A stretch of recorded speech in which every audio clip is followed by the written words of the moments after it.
I'm your host, sabrinasalvati.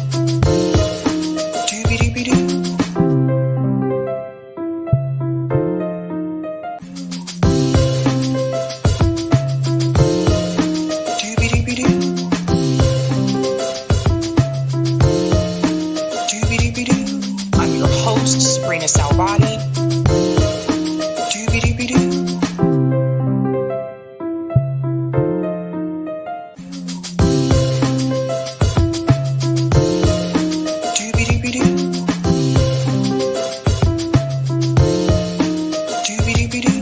I'm your host, sabrinasalvati. All right. Happy Friday, ladies and gentlemen. Welcome to Sabs podcast. I'm your host, Sabrina Salvati. If you're new, I want to let you know that Sabs podcast is a part of Revolutionary Blackout Network. You can catch me there on Thursdays for the Sabby and JB show, and you can catch me here on Tuesday, Thursday, Friday, and every other Sunday. Shout out to everyone watching on YouTube, Rockfin, and Twitter. And I still can't get Rumble to work. We tried to do Rumble yesterday as well. And there was some difficulty there. So hopefully we can get back on Rumble and get that fixed as well. I believe my special guest is here. Melina, whenever you're ready, just give me a thumbs up.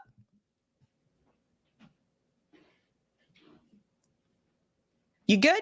Okay, great. All right.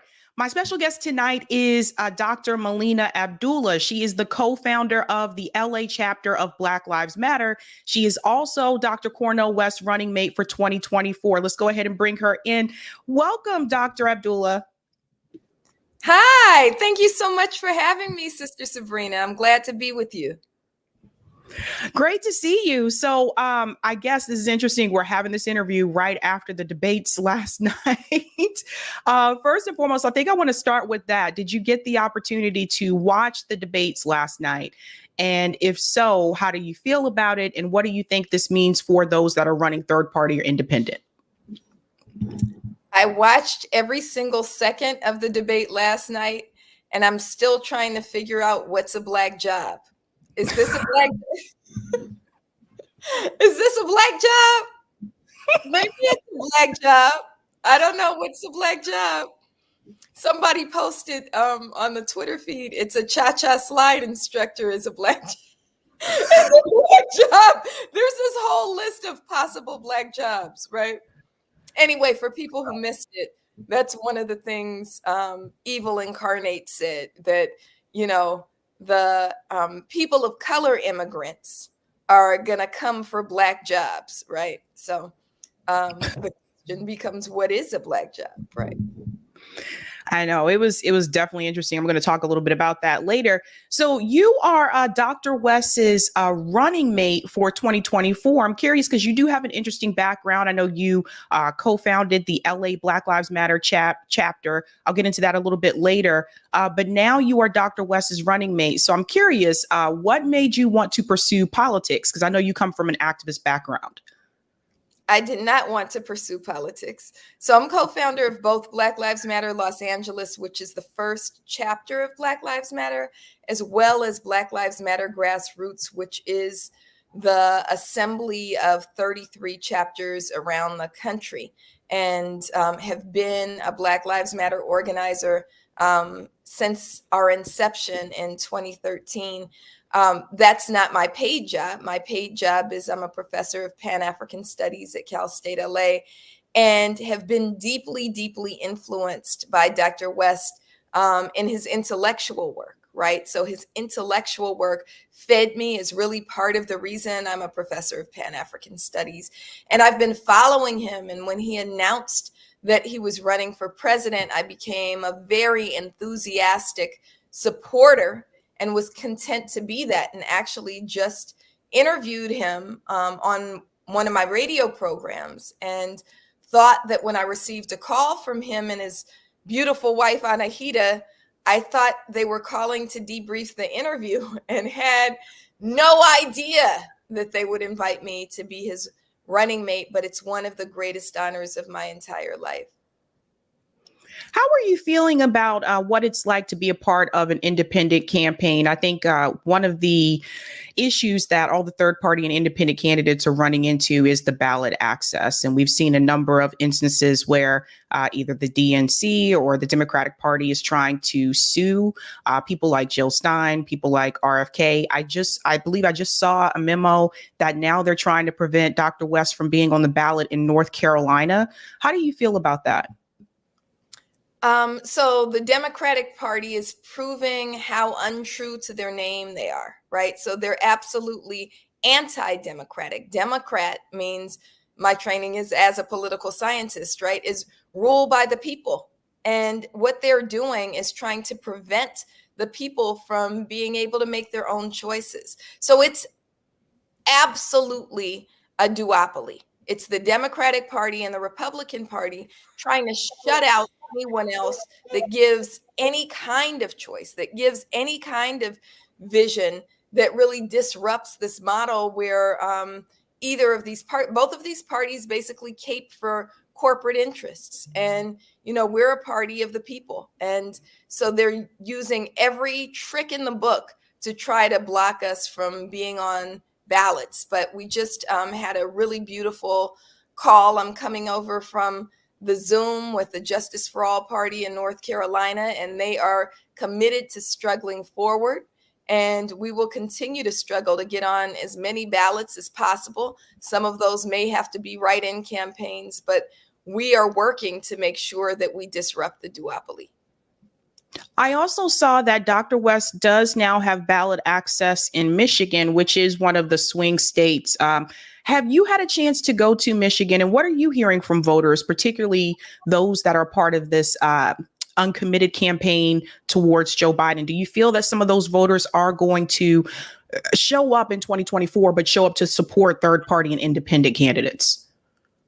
Absolutely. So to be clear, we've collected, I think, double the number of signatures required to be on the ballot in Michigan. But the way that the rules are set up, they allow the Democrats and Republicans to have their conventions first, and then if they want to challenge our ballot access. So we're not officially on the ballot, although we have qualified. We have more than enough Michiganians, I heard is the best term to use, Michiganians, to get us on the ballot.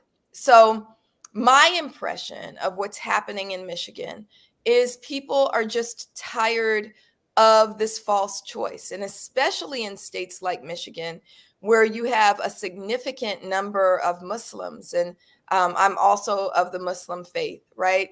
That they're refusing to choose between a genocide and a Muslim ban. And so they're saying, blatantly, they're saying that we'll vote uncommitted before we vote for Trump or Biden. And now with the third party option, they prefer to vote. I always say, vote your vision, not your fear. And so they're choosing, I think a huge number of them will vote their vision. That would be great to see. I recently had a conversation with Claire Daly. She's a politician from Ireland. She's in the EU. She just lost her reelection. And one of the things that she did tell me is that, unfortunately, a lot of the voters that are, pro-Palestinian, just like Claire is, when it came time to vote, they just didn't show up. She said a lot of the younger voters didn't show up. What efforts is the campaign doing to try to mobilize young voters? Sure. So part of it is just organic, right? So part of the reason why I still have on a t-shirt is because right before the Zoom that I had before you, I was at a protest, right? And you lifted up that I am an outside organizer. I'm used to being on the front lines of protest. And so much of it is organic. Much of it is we are in the streets. Some of you have seen the video of Dr. West, even at 71 years old, hopping a fence to join the demonstrators on the campus of Columbia, right, just before the end of the academic year, right? We're used to standing up for what we believe in, and I think that young people are the most courageous in doing that. And so if they can see a piece of that in us, I think organically it motivates them as new voters. I have two of them myself. My oldest children are 20 and 17. They'll vote for the first time in a presidential election in November. And, I think that's part of what they're committed to, right? So until we were running, neither my oldest Tandiwe or Amara intended to vote for either Joe Biden or Donald Trump. But now we give them someone to vote for, and they're friends as well. And so I think that's what we're doing around young voters. And of course, trying to consciously engage them and let them know it's a heavy lift to share with folks about our candidacy, because in addition to the duopoly, there's also mainstream media that almost is a third partner in that duopoly and only giving voice to Dems and Republicans rather than lifting up third parties or allowing the third party to ever have the mic passed. Are you starting to notice that more younger voters tend to be less willing to participate in the duopoly? I started to notice that. I think it was, I want to say, maybe not 2020. I think it was during the midterms for 2022. I started to hear more rumblings from younger people saying that, no, I don't want to support any of these, the local politicians, people that were running for the congressional races. They were feeling like this was really a lost cause. I noticed that they were also calling out the Biden administration for not trying to codify Roe v. Wade into law. So they're very much aware that, yes, Donald Trump put the Supreme Court justices in place to overturn Roe v. Wade, but they were also aware that the Democratic Party, these politicians have had years to codify Roe v. Wade into law, and they chose not to. Are you noticing a difference with the younger voters in particular? Young voters are much more audacious and courageous than sometimes older voters. A lot of older voters like to speak in terms of what they think that they can get, right? And so they start there. What can we possibly get? Well, we don't want, the embodiment of evil, so they resign themselves to their fear.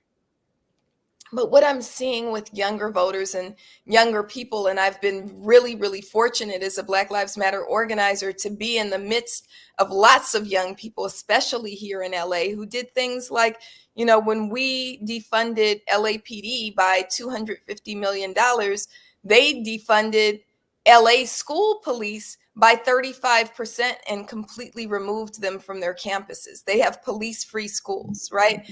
And when we're applauding them, they say, you can applaud us now, but we're not stopping until we get all of it. We want all of it. We don't want just this. They want $100 million investment in something called the Black Student Achievement Plan.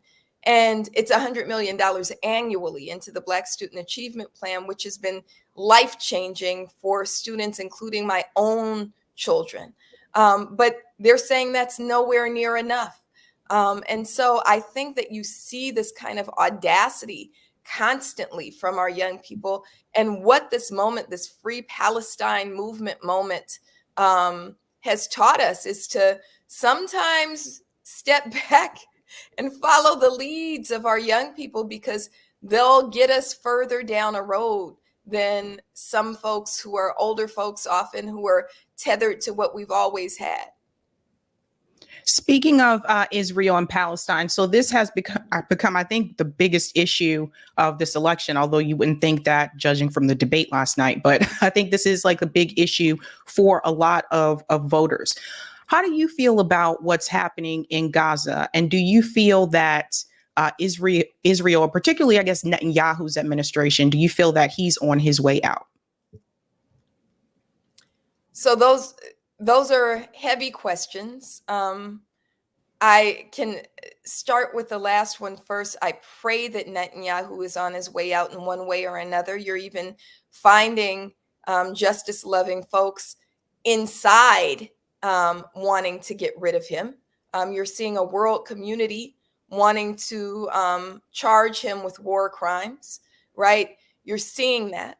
And I think that's the way in which the global community, and especially, and I'm going to be specific, Black folks and Muslims around the world are rising up, is really, really beautiful and powerful.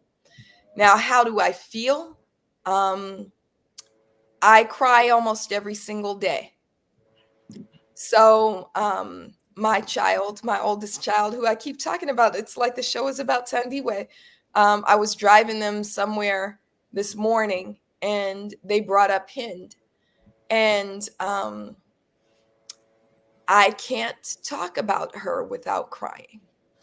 I can't look at these numbers. We're at about 50,000 bodies found so far in this iteration of genocide. And that's estimated to be about half of the people who were actually killed, because that count is based on bodies discovered, not bodies buried under the rubble. Half of those people killed are babies, are children.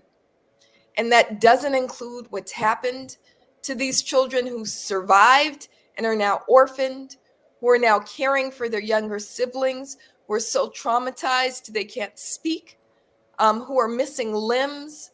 It doesn't account for any of that. You know, this is going to be generations and generations of trauma and pain and hurt, and that's if it stops right now. And so I think part of what has pushed me into this area of struggle, into electoral politics more fully, is that we can't just sit by and whatever it takes. If we said, like I've said, I would never, ever, ever run for office, right? If that's what I'm called into, if that's going to help, and I pray it does help, then that's what we have to do. But all of us, mamas and babas and sisters and brothers and siblings and just people who are human beings and value human life, we have to put it on the line for our beautiful, beautiful humanity in Palestine. I agree. Yeah, the images are very hard to see. I did listen to the audio. I saw it on Twitter. There was audio from Hind, and that was really hard to listen to, the last audio before she was killed.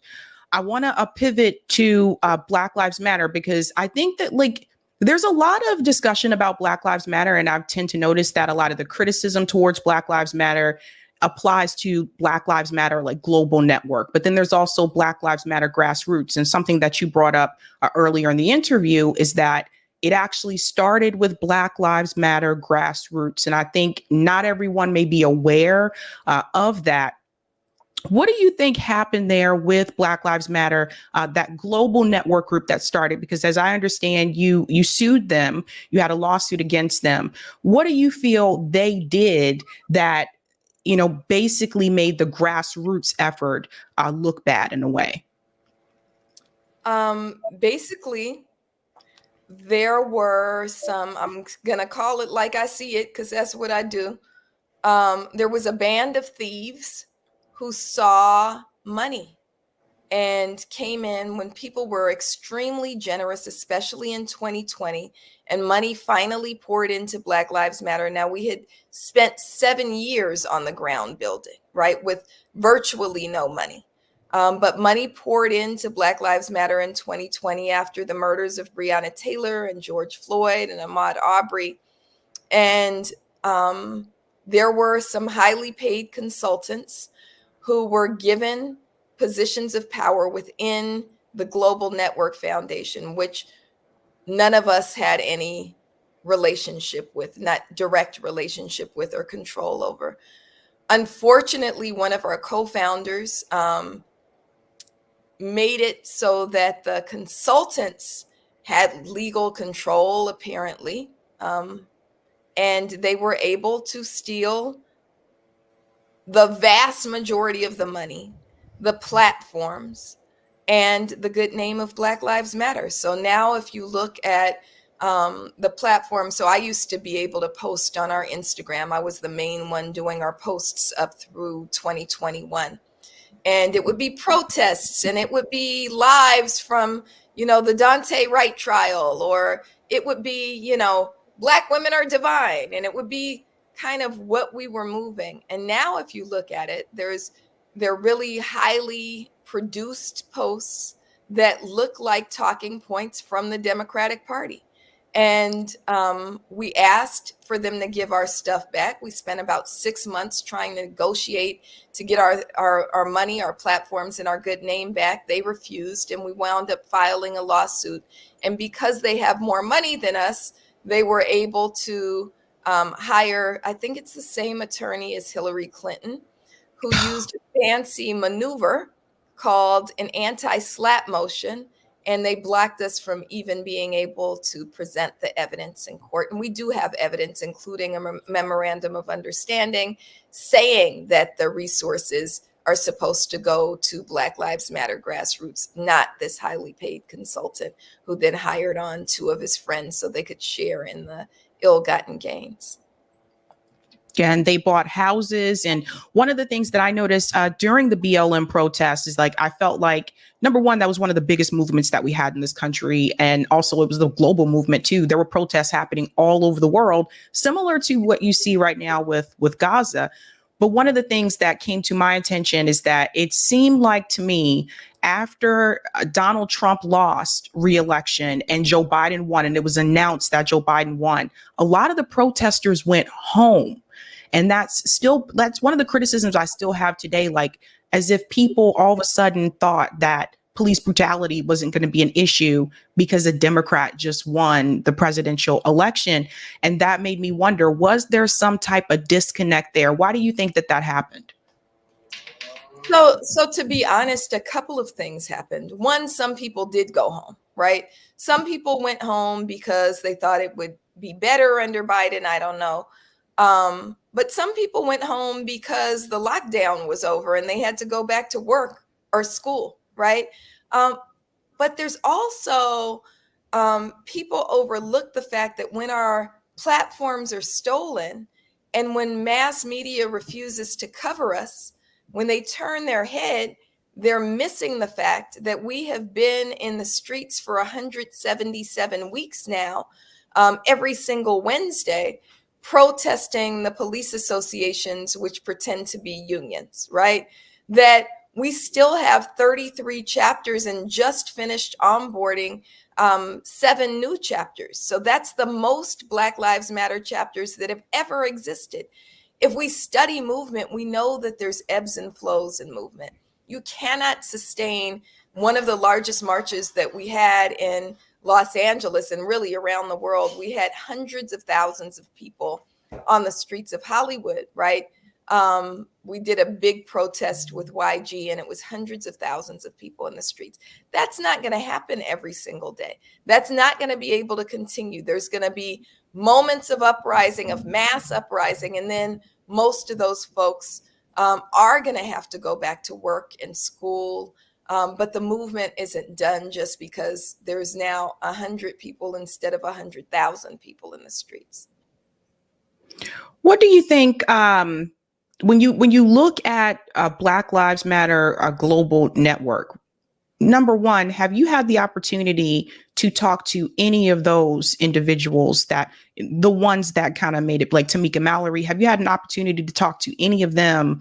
I would say within like the past 2 years. You're saying any of the ones who did what? Who stole our stuff? Or people like Tamika Mallory, like, have you had the opportunity to talk to them within like the past 2 years? So we should be very clear that Tamika Mallory was never, she's a member of the work that needs to be done for Black liberation, but she was never a member of Black Lives Matter. Tamika, I consider a friend, a sister, a comrade. We talk regularly. I texted her this morning. She tried to use her platforms to clarify what was happening. She tried to engage in a way to say, give the real movement people their stuff so we can do this work. So Tamika is not part of this other than continuing to do the work. And I'm grateful that I regularly see Tamika in the streets and on the courthouse steps and lifting her voice. She was just in Atlanta around the murder of Brother Nigel, who was killed inside that Fogo de Chao. She's been at the forefront of the fight for justice for Breonna Taylor. So it's important that we know that we're very clear about who's where. So yeah, Tamika's been we talk regularly. We're not in the same formation, but we respect each other's work. And there's many others whose work we respect. I don't know people like Amanda Seals, but I saw her at the protest last week, right? I know some others. I was at a conference with Linda Sarsour a couple weeks ago. And so what we're all committed to, those who are moving for, one of my spiritual guides always says that there's people who are in this work for the mission, and there's people who are in the work for the money, right? So the people who are in the work for the mission, what we're committed to doing is moving forward, whether we have money or not, right? Baba Matulu Shakur used to say straight ahead, right? So straight ahead, like Matulu said, right? We're gonna keep moving forward and struggling for justice, whether we have all the money in the world or not a penny. We're gonna move forward. Now, I know that one of the issues on the platform is reparations. Reparations, this issue in particular, has become more popular this presidential election than previous ones, if I remember correctly, because I don't remember this discussion being as big in 2020 or 2016. But now I do hear more candidates talking about it and having it as a part of their platform. And I want to hear from you a little bit about that. I know that you obviously support reparations. I want you to explain to people what that means to you. What does reparations look like to you? Reparations is a basic concept in international law that when a people are harmed, there needs to be a repair of the damage. That's a basic concept. And Black people have been harmed. We've been harmed through chattel slavery. We've been harmed through Jim Crow. We've been harmed through the first wave of lynching. We've been harmed through the prison industrial complex. We've been harmed through redlining. And I could continue until we don't have any more time to talk. So reparations absolutely is owed. Randall Robinson wrote this book called The Debt. Right. And we need to understand that reparations is a debt that's owed to Black people. We're not trying to get something that we don't, that's not owed to us. It's owed to us. And reparations needs to be substantive. And so what I see happening, you're absolutely right that they haven't talked enough about reparations up until now. And they're still not talking enough about it. And I believe that Joe Biden thought he could skirt the issue of reparations by saying you can have a holiday that we already celebrated, didn't need his permission to celebrate Juneteenth, right? You can have the Juneteenth holiday, but we're not talking about reparations. But Dr. West and I are talking about reparations, and we're talking about real reparations, which requires cash payment, which requires that some dollars be spent to repair the damage. In Los Angeles County, they passed a reparations ordinance that's free parking at county-owned beaches and parks on Juneteenth. I'll take the free parking, but that doesn't cover the generational wealth that was stolen. What do you say about some of these programs that are, like, for example, California? I think they just passed legislation that says they're going to donate $12 million to study reparations. What do you think about some of these programs that are basically bypassing the let's give cash reparations to descendants of slavery and focus more so on let's study it and let's implement social programs? So there's some brilliant people on that reparations task force in California. So when I think about people like Dr. Cheryl Grills, who's on that task force out of Loyola Marymount University, we need to understand that the study of reparations is important as we figure out what cash payment should look like, what real reparations should look like, what in addition to cash needs to be provided. And so I'm not anti-study. I'm anti-study, and that's it. I'm anti-study, produce a report, and walk away, right? And so I think that we absolutely need to convene at the federal level, federal commissions to study what real reparations needs to look like nationally. And that includes, again, I mentioned cash, but it includes cash reparations, it includes policy change, and many, many other things. So when I hear there should be a reparations study, I always refer people back to Dr. Sandy Darity, because the study has already been done. The research is already there. And I think he has a great book about this called From Here to Equality that people should read, so you can see the data that he actually produced in that book. Because a lot of people say, like, well, how much money is needed and who would get what and all that kind of stuff. Like, the research has already been done. So when I hear organizations or groups say, let's donate this money to study it, I see that as a stalling tactic, because I know that the research has already been done. Meanwhile, I do see other groups have received some form of cash payment reparations, particularly in this country, whether it was the Japanese Americans that were part of the internment camps, whether it was more recently, there have been reparations that have been paid to Holocaust survivors under Governor Hochul. So these are things that have continued over the years. And it's interesting because, like I said before, like when it's other groups, they don't need to donate money to do a study. They're like, oh, no, we have the research. It's already there. But I do feel like when it comes to descendants of slavery, there's all these excuses as to why you can't do it. Right. So I'm not saying, again, study and then leave it there. I'm saying that part of a commission would be assembling all of the studies, like you said, that have already been done, assembling that data and making sure that that informs the policies that are developed and what cash reparations looks like. And it should not take very long, right? It shouldn't take an entire term in office for that to happen. And in fact, Dr. West and I this morning were developing what would the first 100 days look like.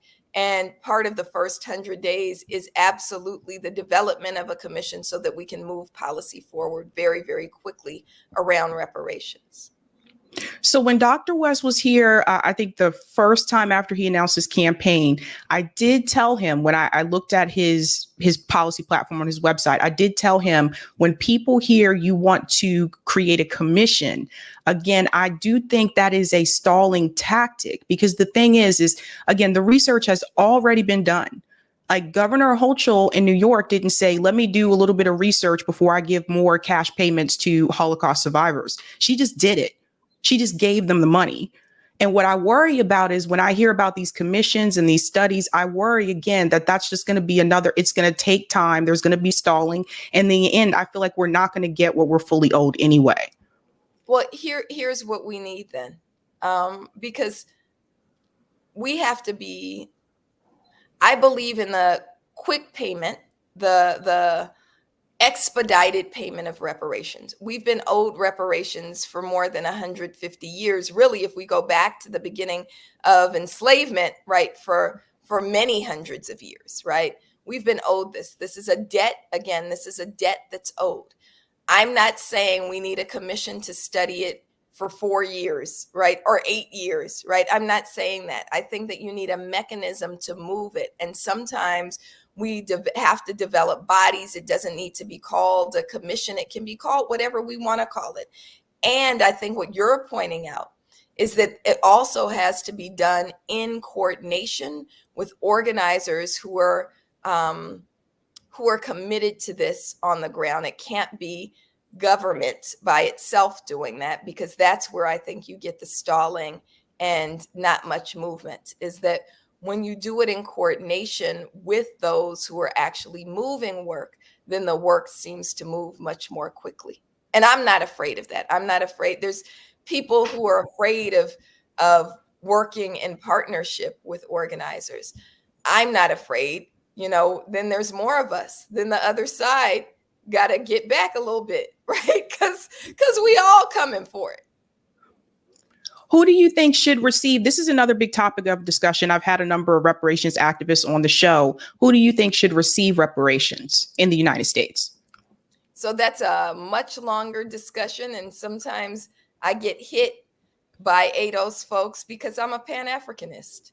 And I am a Pan-Africanist. And that means to me that all of our struggles are connected. Now, my heritage is that my great, great, great great grandmother is Grandma Rachel, who was brought into Sabine Pass, Texas, in the last shipment, we believe the last shipment of illegally imported enslaved people. So after the slave trade ended, but slavery was still, chattel slavery was still legal, my grandmother was on that ship, right? My great, whose middle name, I carry her name as my middle name, Rachel. So I am a direct descendant, right? I think that's important. It's important to understand the specific ways in which Black people who descend from lines like mine have been impacted. It's also important to recognize that the harms endured by Black people are shared by Black people, whether you came in, so I guess I'm sixth generation, right? Whether you came in 6 generations ago or you came in 6 months ago, you still experience harm, right? So when we talk about reparations, not just for chattel slavery, but for Jim Crow, when we say reparations includes the ways in which we're redlined and the ways in which Black women earn so much less than white men, right? All of that requires payment for the harm that we have endured.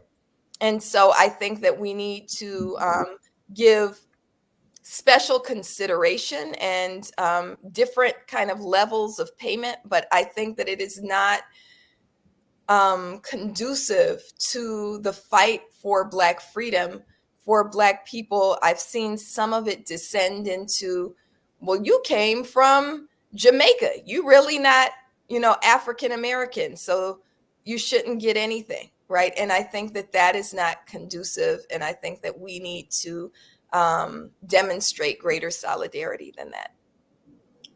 Well, I think it points to the legality of the situation, because legally, you can't give reparations to all Black people. It has to be based on status. It would have to be based on that lineage, the people who, like yourself, you are a descendant of slavery, and that's because of the 14th Amendment.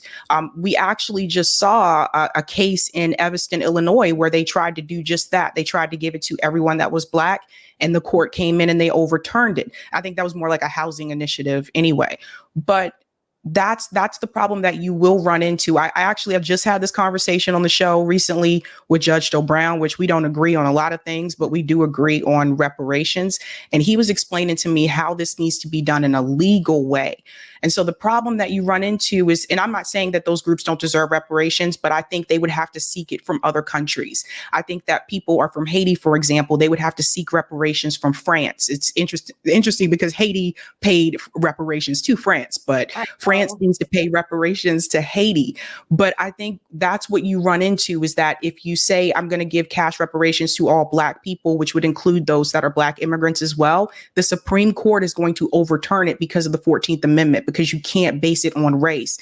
This was actually Clarence Thomas was actually involved in this. He was the one that changed it so that it had to be freed men. So I think that's the struggle that you'll run into if you want to give it to everybody. I think you're going to run into that struggle whether you want to give it to everybody or you want to give it to one person, that the Supreme Court is going to be a block anyway. So we have to be much, much more creative and, I believe, expansive in our thinking, that we can't pretend like, well, this is legal, so this is how it'll go. No, they set up these legal systems in order to make sure we're not paid reparations, in order to make sure you don't get $2, right? And so I think that we're probably pretty, we got to be pretty clear on what we're facing at every turn, regardless if you include everybody or you keep it narrow. I think that we're going to face that fight. And I mean, even with the free parking that I mentioned in LA County, it was supposed to be free parking for Black people on Juneteenth, and already it just passed like a week or two ago, right before Juneteenth. And already they're going, okay, guess we got to make it free parking for everybody on Juneteenth, right? we're going to face it everywhere we turn, and we're going to have to decide how we want to fight. Good question here from Roger to expand on this. Do you believe Blacks who are not African American or American freedmen, should be part of our reparations claim is the question. It's a good question. So I think that's the question we were just addressing. And I think that, again, reparations, I know reparations is not just about chattel slavery. Reparations is about everything that descends from chattel slavery as well. So that said, I think that we have to figure out how to particularize the experiences that families like mine have had, while also recognizing that all Black people suffer harm under these systems. But I don't think we have the same struggle, though. We don't have the same issues, because there are certain benefits that are given to immigrants that come to the U.S. that are not given to Black Americans that are born here. So I'm saying there are particularities. I think a lot of it, we do experience the same thing. So if we talk about targeting and violence by the police, right? I don't think they didn't know Patrick Lyoya was from Liberia, right? They just saw a Black man, right? They don't say, are you from Jamaica or are you from the United States, right? And so I think that when we talk about it, it's really important to understand both the particularities, but also when you say we don't face the same struggles, we have some of the same struggles because of how we experience these institutions. I agree with you on the policing one. I disagree with you on the other issues, just because, and I've seen this as well from my personal experience. I don't feel like we go through the same things, but I do agree with you with the policing issue.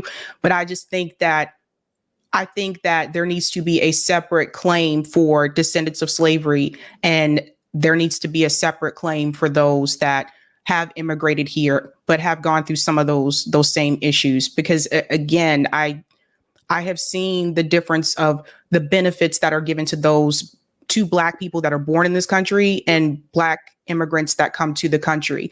And again, this is not to say they shouldn't get reparations. I think they should get reparations, but I don't think it should come from the United States government. A lot of people from those particular groups came here after a lot of the harm was already done. And we actually made it possible for those groups to be able to come here. And this is something that, I was educated on this because people had to educate me about this, because I used to say the same thing, that all Black people should get it. But then when I was educated more about this and people explained to me what would happen with the Supreme Court, and I looked at the law and what would happen, how the differences of how groups are treated in this country and some of the benefits that they do get that we do not get, I don't think they should be a part of the same claim. That's just where I disagree on that.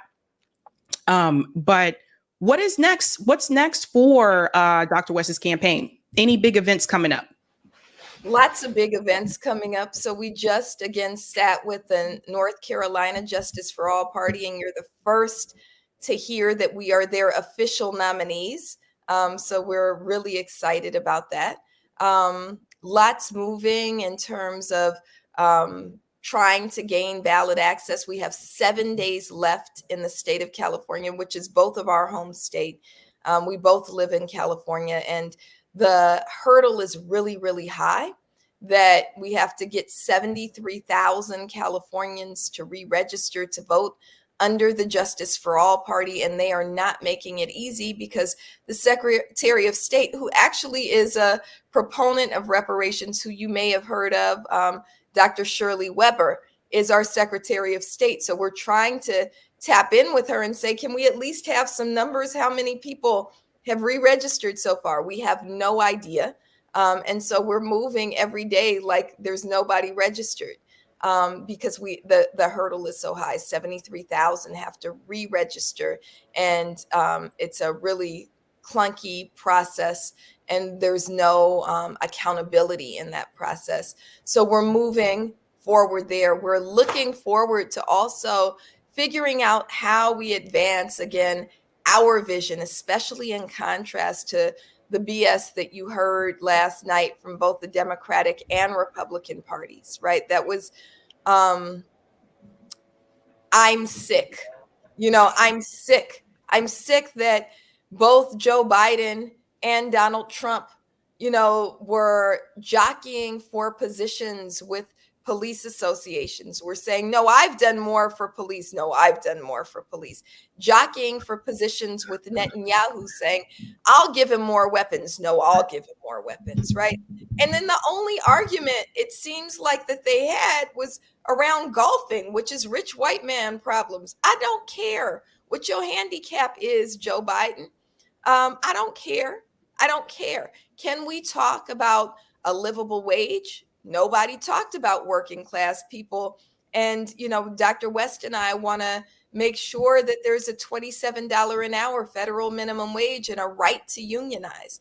Those are the things we should be talking about. And we look forward to advancing those things. We look forward to advancing things. What I love about our campaign is we are unapologetically Black, right? And we know that until Black people get free, nobody is free. And so what that means is if we're going to talk about healthcare justice, we have to talk about medical apartheid. We have to end Black mother mortality and Black infant mortality. Those kinds of things are central to our campaign. And so we appreciate you, Sister Sabrina, for letting us share your platform to make sure that everybody knows.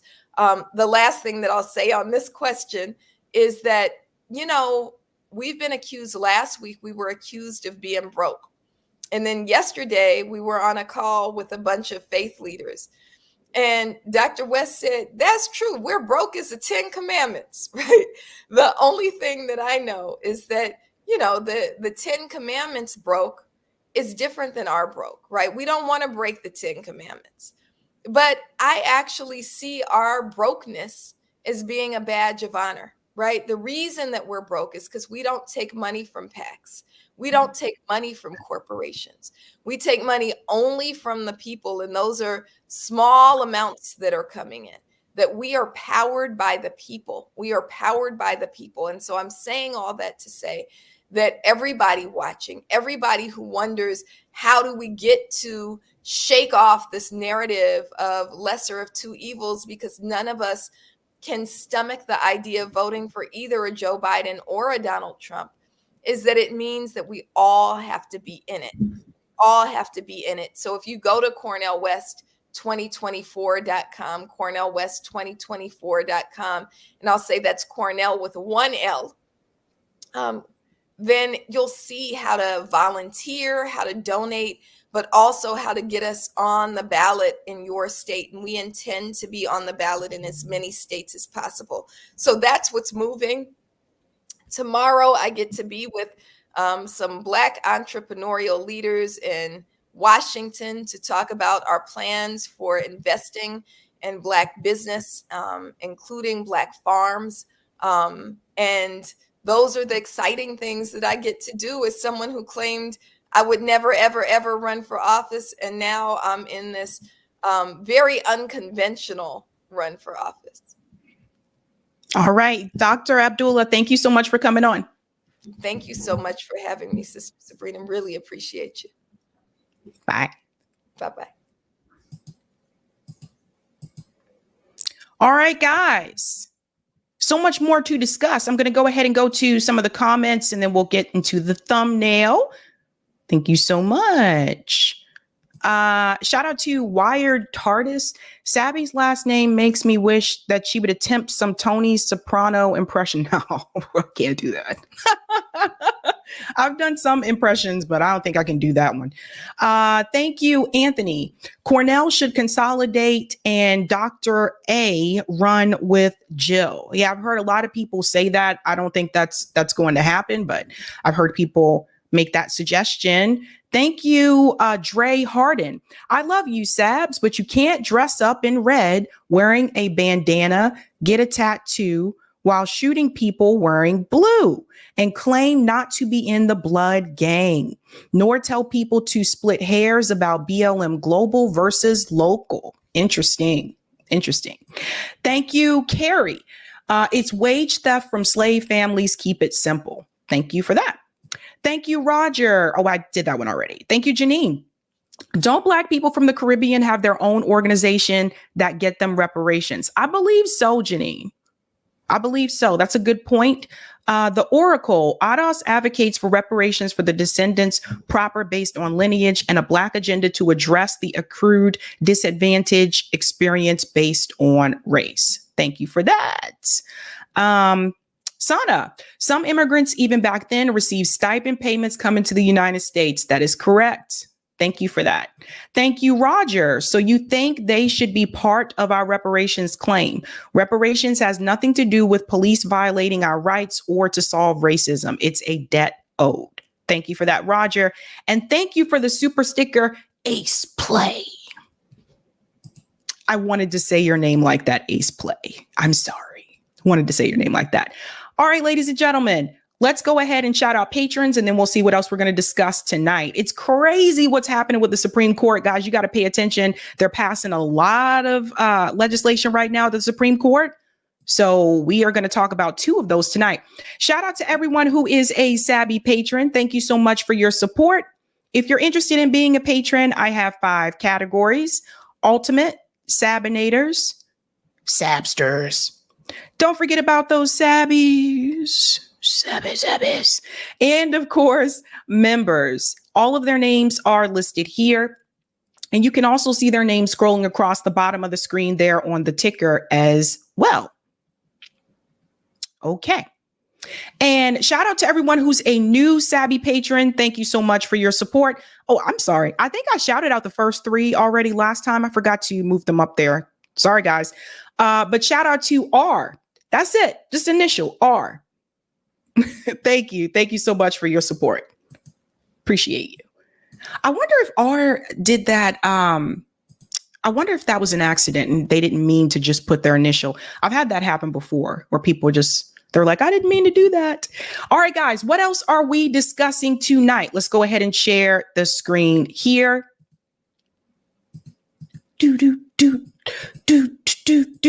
All right, ladies and gentlemen, tonight we are discussing, I hope you haven't seen this debate. This is a good one.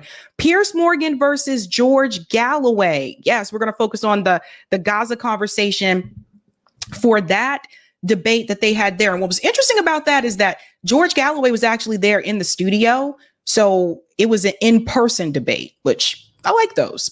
We're also going to discuss MSNBC. This is Biden's debate, not just MSNBC, but CNN and the New York Times and everybody else. My God, everybody else. I'm sorry, but it is what it is. Dr. Melina Abdullah was just here. And we are also going to discuss the SCOTUS cringe rulings. And here's the thing about the SCOTUS rulings, you guys. There are many of them that are just like being released at a time. I can't discuss all of them. So I'm going to do 2 today. And then I think I'll do 2 on Sunday as well. So, but you need to know what the Supreme Court is passing, because some of the pieces that they're passing are good, but some of them are not good. Let's just keep it real. Yeah. Sorry, guys. I'm just making sure that I'm changing these as well. Okay. Yeah. Let's do it. All right.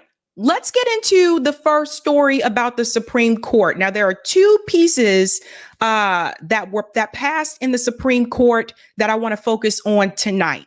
The first one that I want to discuss is social media. And this is going to affect all of you that use social media. I think most of you do, right? I think most of you do. I know a lot of you told me you're not on Twitter, but I think most of you are on some form of social media. Let's get started with that. Check this out, fam. The Supreme Court rules for the Biden administration in a social media dispute with conservative states. And I'm going to show you how this may affect you as well. Let's dive in. Let me make this a little bit bigger so you can read along with me. The Supreme Court on Wednesday said with the Biden administration in a dispute with Republican-led states over how far the government, did I say said? Sided. I'm sorry. Let's start this again. The Supreme Court on Wednesday sided with the Biden administration in a dispute with Republican-led states over how far the federal government can go to combat controversial social media posts. This includes topics about the pandemic and election security. Now, why is this important other than the fact that a lot of you are on social media? It's election season. Presidential election is in November. So don't you think it's interesting that they passed this right during election season? This also reminds me of the Twitter files. This is why we go back to the Twitter files, because what did the Twitter files show us? That the Biden administration and other government officials were intervening with Twitter, and they were telling Twitter executives who to suppress, who to deplatform, and also with information. They were telling them which stories they were allowed to have on their platform. One in particular, the Hunter Biden laptop story. So the Twitter files is still very much important. Now we see what's happening with the Supreme Court. So yes, this is an effort to censor more speech, but now it has a SCOTUS ruling. By a 6-3 vote, the justices threw over lower court rulings that favored Louisiana, Missouri, and other parties in their claims that federal officials leaned on the social media platforms to unconstitutionally squelch conservative points of view. Now, another thing about this, the Supreme Court right now is a conservative court, right? So most of the justices on the Supreme Court are conservative. But this is an example where they actually ruled against the conservative base. What this shows you, and I've said it numerous times on this show, when it comes to censorship, both sides censor. Both sides are not pro-free speech. Everybody see this now. Let's continue on. Justice Amy Coney Barrett wrote for the court that the states and other parties did not have a legal right or standing to sue. Justices Samuel Alito, Neil Gorsuch, Thomas, and Clarence Thomas dissented. The decision should not affect typical social media users or their posts. Yeah, we've heard this before. It goes on to say the case is among several before the court this term that affects social media companies in the context of free speech. In February, the court heard arguments over Republican passed laws in Florida and Texas that prohibit large social media companies from taking down posts because of the views they express. In March, the court laid out standards for when public officials can block their social media followers. The cases over state laws and the one that was decided Wednesday are variations on the same theme. Complaints that the platforms are censoring conservative viewpoints. So think about this for a second, guys. Big issue that a lot of people are discussing on social media right now is Israel and Gaza. So what topics do you think the Biden administration is going to tell these social media companies that they need to censor and suppress? We already know that Palestinian voices are censored and suppressed right now on Twitter. But think about how far this can go. It could get to the point where they put pressure on Elon Musk and they tell him you're not allowed to have any social media post that calls Israel an apartheid state. I could see that happening. I could see that happening. That would be a big problem for a lot of people. What about that? What about the war with Russia and Ukraine? What about calling out the military industrial complex? What about calling politicians corrupt? What about revealing the truth when mainstream media is wrong? They can anything. So think about it. What about dissenting opinions about Joe Biden? The government should not be able to intervene in social media. This is supposed to be a community space. This is supposed to be a public square. Why is the government trying to get involved and tell you what you can and cannot say? And I warned people about this when the Twitter files were released. And I know some people said, well, it seems like all the attacks are towards the Democratic Party. But in the end, all of the attacks are on us because we're the ones that will be affected by this. So the Supreme Court, whether it's a conservative court, whether it's a liberal court, regardless, they are showing you they too do not favor free speech. So we can stop it with the conservatives are pro-free speech. We can stop it. They're not. As a party, they're not. That doesn't mean there aren't individuals that are pro-free speech that are conservative or that are Democrat. Yes, there's always individuals. But when it comes down to it, neither party wants you to have true free speech. And now they got the SCOTUS ruling to back it. That's a problem. Pay attention to what the Supreme Court is doing.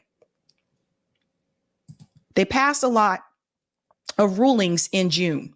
Like I said, there's more coming on Sunday. And then we go to this one. This one is probably the most craziest thing that I've ever seen.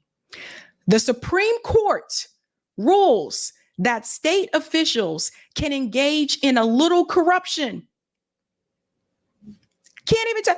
Here's the Supreme Court telling you that state officials can take bribes. Let's get into it. It's a mess. Go down here.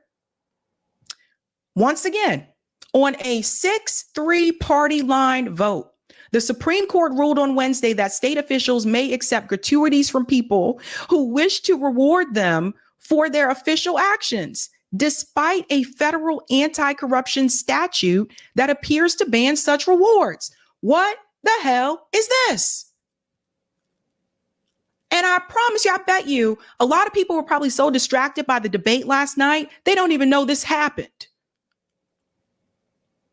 So we have SCOTUS saying that it's okay for state officials to take bribes.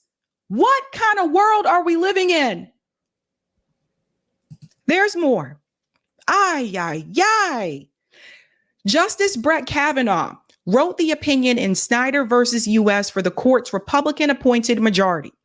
Justice Ketanji Brown Jackson wrote the dissent on behalf of the court's 3 Democratic appointees. I know, right? What the fuck is a little corruption? Oh, you can be corrupt just a little bit. Just a little bit. This is wild, fam. Okay, sorry. I shouldn't laugh. It really isn't funny. Let me continue on. Snyder turns on a distinction between bribes and gratuities. This is crazy. As Kavanaugh writes, bribes are payments made or agreed to before an official act in order to influence the official with respect to that future official act. Gratuities, by contrast, are typically payments made to an official after an official act has a token of appreciation. That's still a bribe, fam. Because here's the thing. If you know that Joe Schmo is going to pay you for voting a certain way on a piece of legislation, then you're more likely to do it. What are you talking about? This is insane. They don't even try to hide the corruption anymore. They're all out in the open with it. And the sad thing is, a lot of people, though, I really believe, don't even know that this was passed. A lot of people have no idea because they're distracted by other things. Let's go on. Jesus. If that seems like a negligible difference, the facts of this case will probably only underscore that sentiment. The case involves James Snyder, a former mayor who accepted $13,000 gratuity from a truck company after the city purchased 5 trash trucks from that company for $1.1 million. Snyder claims that the money was a consulting fee, but federal prosecutors nonetheless charged him with violating an anti-corruption statute. The statute prohibits state officials from corruptly accepting anything of value from any person intending to be influenced or rewarded for an official act. As Jackson writes in her dissent, pull this up here. Everyone knows what a reward is. It is a $20 bill pulled from a lost wallet at the time of its return to its grateful owner. A surprise ice cream outing after a report card with straight A's. The bar tab picked up by a supervisor celebrating a job well done by her team. A reward often says thank you or good job rather than please. Right. But if you know there's a possibility that you are going to be rewarded for acting in such a way, you are more willing to do it. Let's go back to when we were kids. How many of you got allowance when you were growing up? I did. If I did my chores, right? So I knew that if I did my chores, I was going to get an allowance from my dad. That motivated me to do my chores on time. That's how this works, fam. This is a mess. Jackson argues that the statute should be read to prohibit rewards corruptly accepted by government officials in ways they are functionally indistinguishable from taking a bribe, much like the payment at issue in this case appears to be. Kavanaugh's opinion, meanwhile, relies heavily on policy arguments and other claims that go beyond the statute's text. He does not attempt to make a textual argument. Kavanaugh notes that the statute at issue in Snyder, like a different statute that only concerns bribes, uses the word corruptly, but his best arguments are atextual. Look at this corruptly, right? So why would they be willing to pass something like this? Because they're corrupt. Because they're corrupt themselves. That's why. It's insane. And most people aren't even talking about it. Kavanaugh's strongest argument is that the law makes it a very serious crime, punishable by up to 15 years in prison for a federal official to accept a bribe. But federal officials who accept gratuities only risk 2 years in prison. Meanwhile, the statute at issue in Snyder, which only applies to state officials, applies a 10-year sentence across the board. So Kavanaugh argues that it would be odd to read the law to draw a sharp distinction between bribes and gratuities given to federal officials, but to make no distinction when state officials accept a gift. So here's my take on this. Government officials should not be allowed to accept gratuities, since that's the word they want to use. Politicians, government officials, state officials should not be allowed to accept gratuities, period. Now, I can't even believe they're doing this. So the Supreme Court is there because they're supposed to balance the scales, right? They're the justice branch of government, supposedly. They're supposed to balance those scales to make sure that things are held and people are held accountable, right? Where the local level may have failed. But nobody is holding the Supreme Court accountable for something like this. Who overrides the Supreme Court? We got to talk about the branches of government: legislative, executive, judicial. Some would say, well, the president can step in here. Do you think the president who worked with his son in Ukraine and the business dealings that they had in Ukraine, do you think he's going to step in and stop corruption?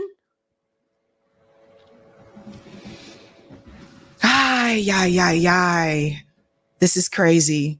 This is insane. It goes on to say here, it is notable that neither Justice Clarence Thomas nor Sam Alito, both of whom have accepted expensive gifts from politically active Republican billionaires, recused themselves from the case. What did I tell you? They accepted this because they are corrupt.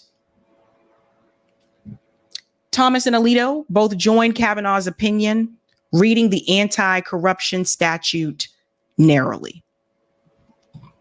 So here we have it, ladies and gentlemen. Two rulings that have been passed by the Supreme Court while people were busy doing other things, whether it was working or talking about the debate or watching the debate. The Supreme Court rules that state officials can now take bribes, or as they put it, gratuities. And the Supreme Court is backing the Biden administration and its efforts to control social media content. Wait till you hear the two for Sunday.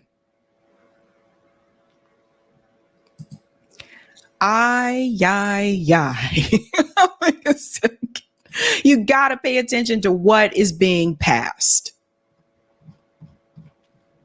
No, guys, I don't know.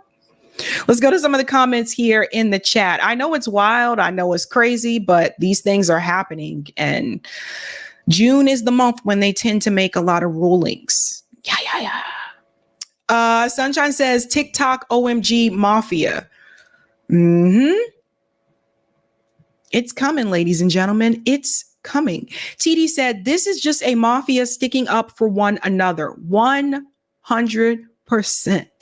They are protecting each other here, ladies and gentlemen. 100%. Woo. Thank you so much. There was another one I was going to highlight, but I think it moved too fast and I lost it.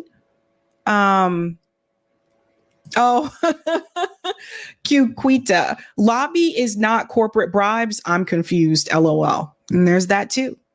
It's just crazy. Ani said the Supreme Court is just a little corrupt. Just a little bit. Just a tad. All right, guys, if you haven't had a chance to do so, go ahead and smash that like button. Thank you so much.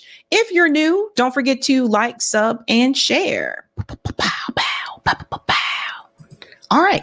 And we're moving on to the next story, ladies and gentlemen. Dude, that debate last night was embarrassing. And it's interesting because now so many mainstream media pundits are now echoing the same sentiment that a lot of us in independent media have been saying. Actually, I've been saying this since 2020 when Joe Biden was participating in the Democrat debates. Didn't have my show then, though. I talked about that on social media a lot. They are now admitting that Joe Biden is having some type of cognitive decline, and that did not look well. There are also mainstream media pundits saying that Joe Biden should now step aside and let someone else step in. You know, we'll get to that. There are a couple moments from that debate that I do want to highlight. Let's start with Donald Trump. Let's bring this up.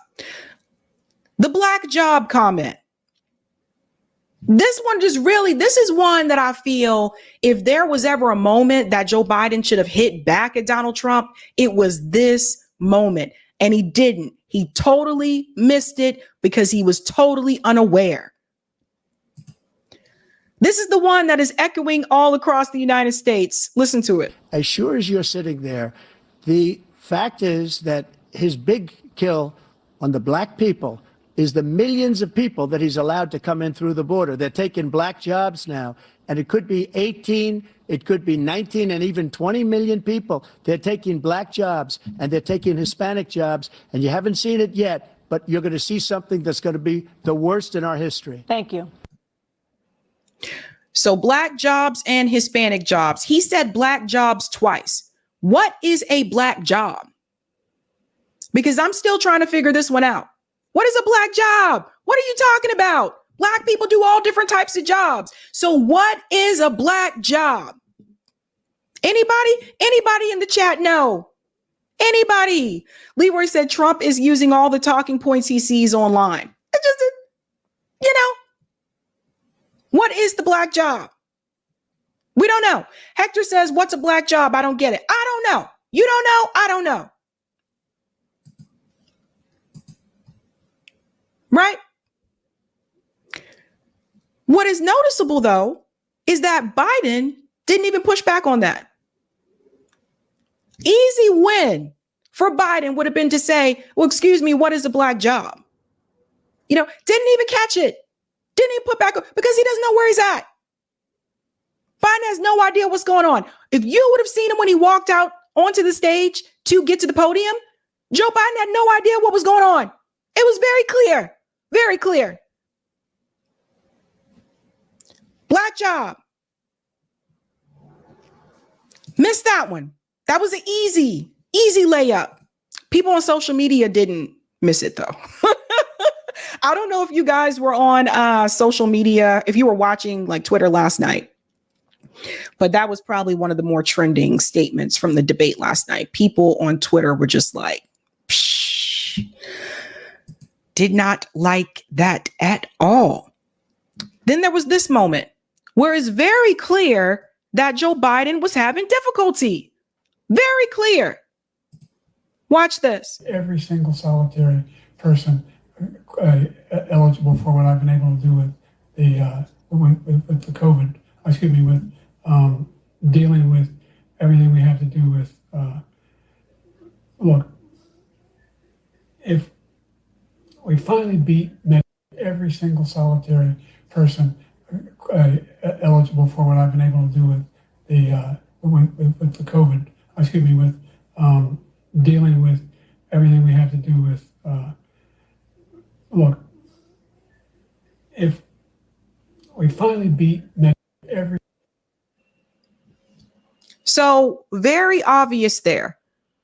Very obvious. And this isn't the first time that we've seen Joe Biden speak this way. The problem is CNN and MSNBC have been running cover for Joe Biden all this time. Every time those of us that are in independent media said Joe Biden is experiencing cognitive decline. Those of you watching, if you've ever had a family member that has gone through this, that have gone through dementia or experienced some type of cognitive decline in their life, if you're watching and you've worked in healthcare services and you've worked with an elderly community where some of the patients may have also had dementia or experienced cognitive decline, you know what it looks like. You know it when you see it.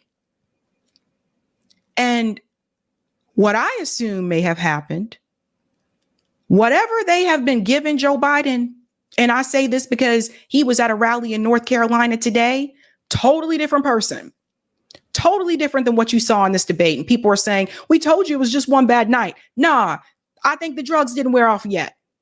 I think the drugs did not wear off yet. Okay. That's what I think happened. So I think what happened here with Joe Biden, the debate was in the evening. I think by that time, whatever they've been giving him probably wore off. They said he had a cold.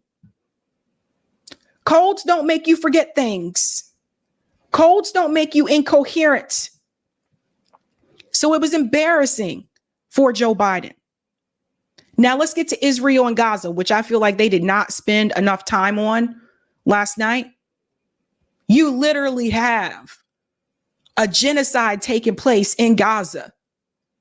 And they took this opportunity to spend time talking about playing golf instead of focusing on the fact that you literally have thousands of children that have been killed. The commentators, Dana Bash and Jake Tapper, did not spend much time on that issue. And I think you all know why.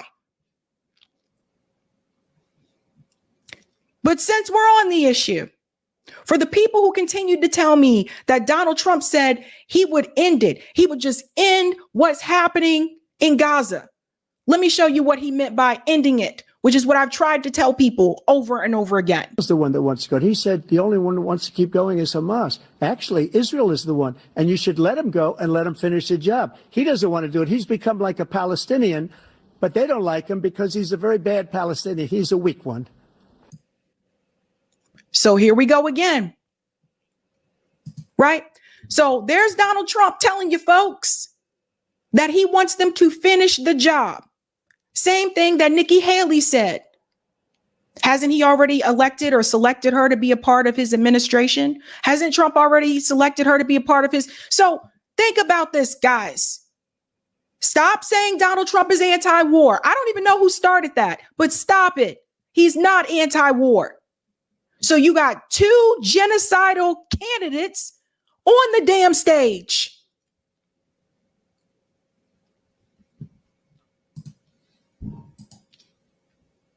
Terrible. To the point that it led to this. Really, this is what they're wasting their time discussing. They're talking about golf. Embarrassing. President Biden? You can see he is 6'5" and only 223 pounds, or 235 pounds. Well, you said 6'4", 200. Well, anyway, that's what you're. Anyway, just take a look at what he says he is, and take a look at what he is. Look, I'd be happy to have a driving contest with him. The reason I got my handicap, which when I was vice president, down to a 6. But by the way, I told you before, I'm happy to play golf if you carry your own bag. Think you can do it? That's the biggest lie. That he's a 6 handicap of all. I was 8 handicapped. Yeah. 8. Never. But I have, you know how many? I've seen you swing. I know you swing. Okay, let's not act like children. President Trump, we're going to 21. Let's not act like children. And the moderators let this go on. Like they just, this had nothing to do with the questions that were asked. Now, here's the thing. We all know that Biden did a horrible job, which is what I predicted would happen. But I'm going to keep it real with you. And I don't know if anyone else has said this. Trump wasn't at his best either. He wasn't as horrible as Joe Biden, but Donald Trump was stronger in previous debates. If you go back and you watch previous debate that he had with Joe Biden, if you go back and you watch the debates that he had with Hillary Clinton in 2016, Donald Trump wasn't at his best either. You have 2 genocidal old dudes running for president. And the entire time that I was watching this last night, I said to myself, I only imagine what it would have been like if the other candidates would have been on that stage. Whether you agree with them or not, whether Cornel West, Claudia De La Cruz, Jill Stein, RFK, if all of them would have been on that stage, think about how different that debate could have been. Any one of those people that I just named for you could have mopped the floor with Biden and Trump. Because there were a number of lies that were told last night during the debate, and the moderators did not fact check anything. There was no fact checking. Donald Trump was just lying out his mouth over and over and over again, not answering the questions that he was asked.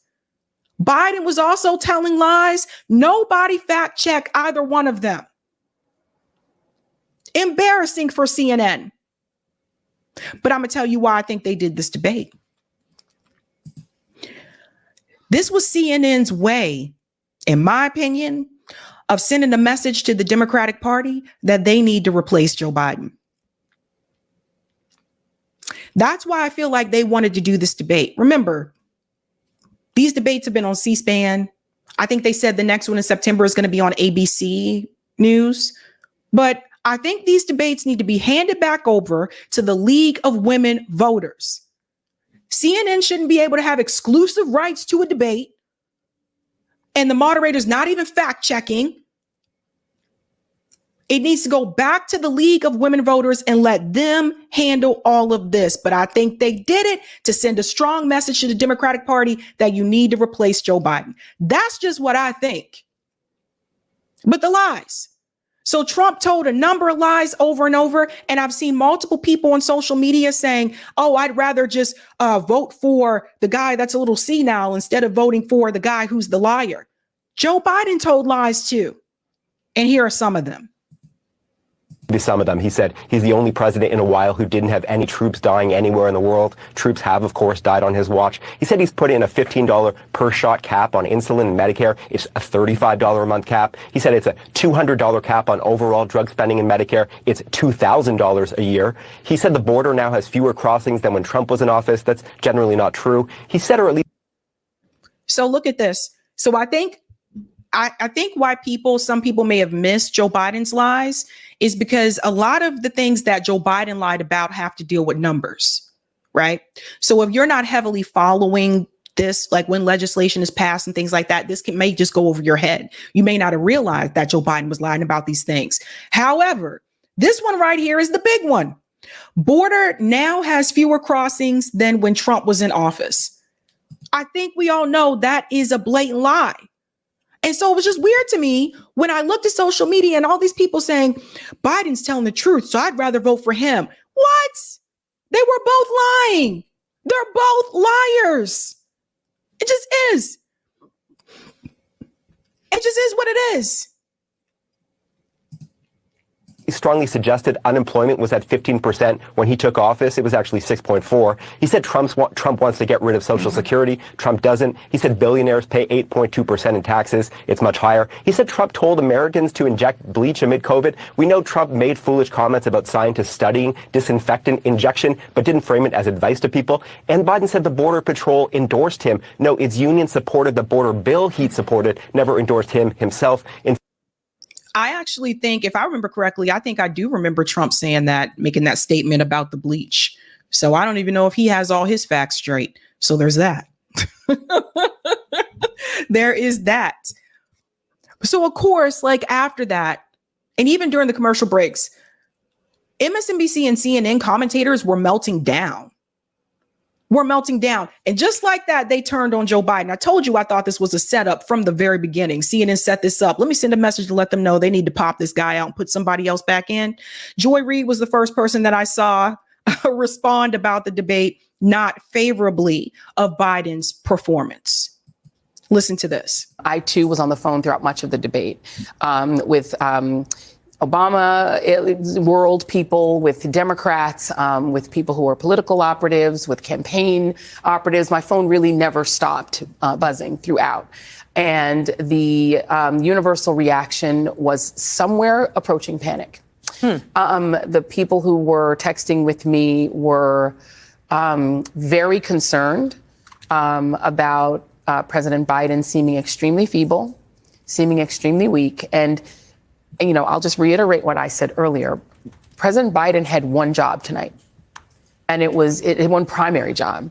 And yes, it was to litigate Donald Trump's, you know, criminality and all of those things.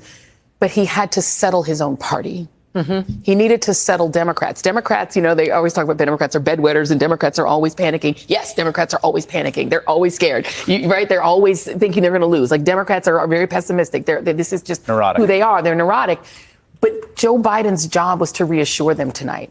His job was to calm his party, to make them feel that, yes, I can do this. I have 4 more years in me. I have the ability and the stamina and the strength to do 4 more years. He did not do that. He did the opposite of that.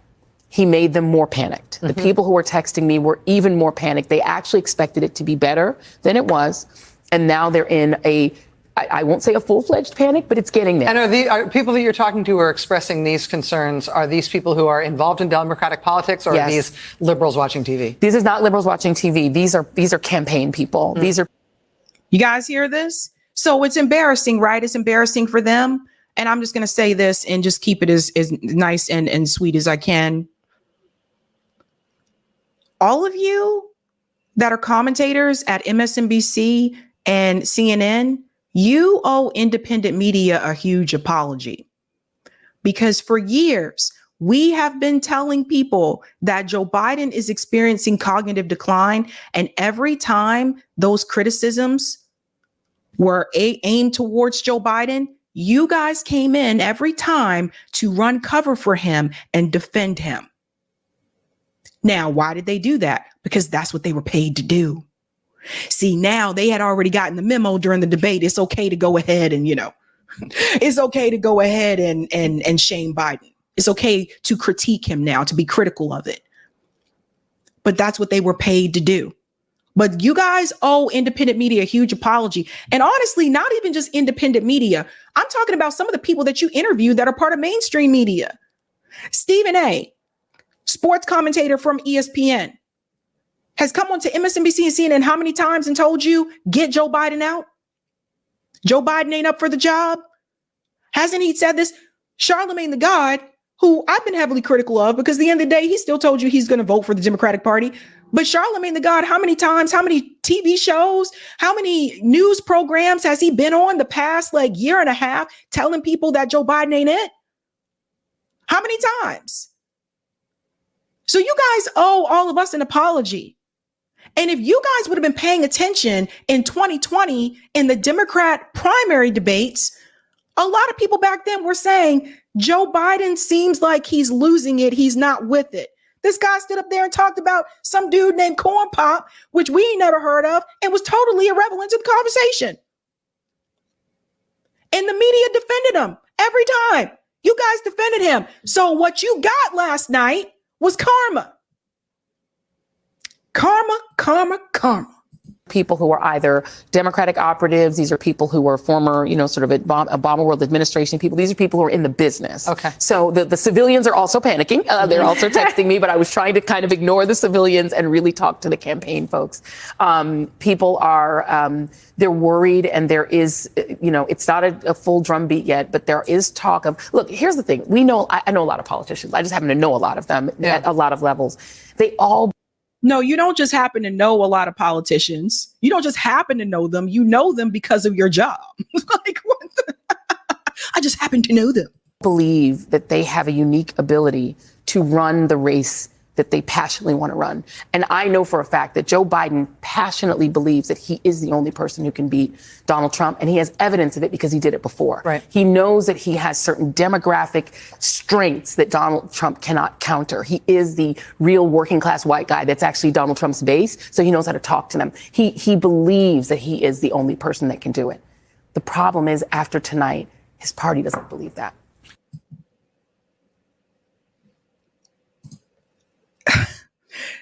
Some of us have been saying this for quite some time. And honestly, it wasn't just last night. There are people who are Democrats who are still part of the Democratic Party that have been expressing their concerns about Joe Biden's ability to, have another term. But she wasn't alone. Even Chuck Todd. Glenn Greenwald said things were so bad for Biden that even his hardest core media partisans have to admit it. Listen to this. This is Chuck Todd. One of the things was, would either candidate look like the caricature that the other campaign has been trying to paint of him? And at the end of the day, Joe Biden looks like the caricature that conservative media has been painting. And there were no clips tonight, right? You saw it before your eyes. Look, I don't want to just tell you what I think here, Tom. I've been talking to a lot of leaders in the Democratic Party, electeds, coalition leaders. There's a full-on panic about this performance. Not like, oh, this is recoverable. It is more of he's got to step aside. There's a lot of that chatter. This is about as bad of a performance in order to that Biden could have delivered if his goal was to try to sort of calm the waters among Democrats. I mean, look, there was, one of the things. So, yeah, there's Chuck Todd making it very loud and clear. Yikes. Like, what do we do? What do we do? Even on CNN, you'll see it as well. Right now, as we speak, there is a deep, a wide, and a very aggressive panic in the Democratic Party. It started minutes into the debate, and it continues right now. It involves party strategists, it involves elected officials, it involves fundraisers. And they're having conversations about the president's performance, which they think was dismal, which they think will hurt other people down the party in the ticket, and they're having conversations about what they should do about it. Some of those conversations include, should we go to the White House and ask the president to step aside? Other of the conversations are about, should prominent Democrats go public with that call? Because they feel this debate was so terrible. They do say in moments in the debate later, the president got better and got his footing, but then at the end, even his closing statement was a little halting. The contrast between the two candidates. Let me be clear. None of them, and a lot of Republicans, don't think Donald Trump had a great night. Donald Trump broke the fact check machine more than I can count tonight. That will be on the record as we go forward. He refused to answer some very specific and direct questions about his conduct, about January 6th and what all. So that will be dealt with out there. And sometimes there's a parallel universe between the political elites and the American people. It'd be nice to see what the voters say. But I can tell you, it started minutes in. It started with the first couple of answers, and it has continued throughout the night from oh my God, oh my God, oh my God, to what do we do about this? And it involves very senior people in the Democratic Party, including elected officials, saying we have a problem. And just to co-sign what John is saying, I mean, the panic that I am hearing from Democrats is not like anything that I have heard in this campaign so far. And a lot of it has to do with, first of all, there was a deep frustration about Trump's lies. I mean, he lied a lot tonight. But the problem for Biden was that Trump was able to take sometimes incredible falsehoods and turn them into some kind of argument, whereas Biden's answers were, in a lot of cases, not coherent, deeply problematic, that he was not able to take pretty straightforward answers and answer them to the American public. And then also at some points, bringing things up that teed up Trump attacks. So there. So what's interesting, this is coming from Abby Phillips, because Charlemagne sat there to your face and told you Joe Biden needs to go because he is not with it. You can see him falling apart on camera, whether it's a press conference or whatever, right? Stephen A. Smith sat there and told you, Abby, to your face that Biden needs to go. So it's just like, they all act like they're surprised now. But again, that's what they're paid to do. So we always got to bring it back to the money, right? That's what they're paid to do. And this one is probably my favorite, Morning Joe, because they, out of all the people who ran cover for Joe Biden the most, it has to be Morning Joe. It's got to be Mika and Joe, because Mika and Joe, they were so far up Joe Biden's ass. You couldn't even see them if you went into surgery, okay? That's how far up they were up his ass. They constantly continued to defend and run cover for Joe Biden. And now here we are with them talking like this. I think we should begin with Joe, Willie, and me and get your reflections on the debate last night. Well, I think I should start by saying, without any apologies, that I love Joe Biden and Jill, and I will gladly debate anybody, anytime, any place, anywhere. Love is not a qualification. Okay? Because I heard Van Jones. Oh, everybody loved this guy all of a sudden. Van Jones, like, I love that man. Okay? I love that man. Joe's like, I love Biden. I just do. Love is not a qualification, fam. You have to be able to actually do the job. Everybody loves him all of a sudden now. I love that guy, man. Over the issue of whether Joe Biden has been the most effective president in passing bipartisan legislation, in expanding NATO, and responding to the rising threat coming from China, by flexing America's strength around China. What threat coming from China? See, they just gaslight. You know who's the threat? We're the threat. It's not China. It's not Russia. You know who's the threat to the world? The United States government. The military-industrial complex. We are the threat. We're the ones that overthrow leaders in other countries. We're the ones that steal resources from other countries. We're the ones that slaughter people in other countries. We are the threat. I don't see China coming across the pond to try to kill us. We're the terror. We're the ones that ruin it for everybody else. Ay, ay, ay. By having the strongest economy in the world, bar none, the strongest economy actually relative to the rest of the world. He really pulling here. He really reaching. He's just going to pretend like inflation is not an issue because it's not an issue to Mika and Joe, because Mika and Joe live in a penthouse apartment. Okay? It's not an issue to Mika and Joe because they got penthouse apartments. They got money. Mika come from money and privilege. Joe come from money and privilege. In 50, 60, 70 years, the strongest dollar in half a century. The strongest military relative to the rest of the world, I would argue, and many others would argue. That's not a selling point, fam. People who are out there protesting in support for the Palestinian people, that is not going to be a selling point, fam. Since 1945, I think his presidency has been an unqualified success. If, however, you believe, as do I, and as do so many people who watch this program and who fear just how dark of a place a second Donald Trump term will take America, then I think it's critical that we ask the same questions about this man I love, respect, and whose public service in saving this country from Donald Trump over the last 3.5 years I honor and always will. I think we have to ask the same questions of him that we have asked of Donald Trump since 2016, and that is, if he were CEO and he turned in a performance like that, would any corporation in America, any Fortune 500 corporation in America, keep him on as CEO? No. This is why I say love is not a qualification. The thing is, love doesn't keep you employed. No.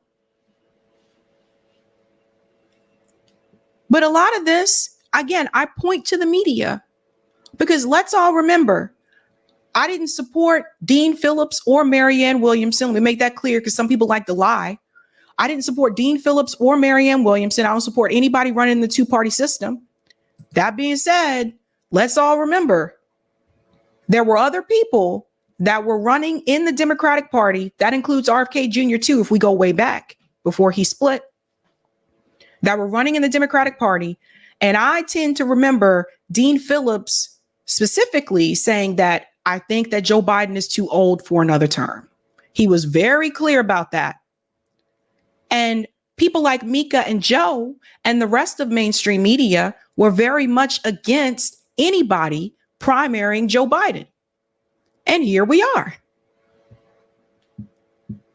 And here we are. Because the reality is, if there would have been a primary debate, I think a lot of people would have chosen those other candidates instead of Joe Biden.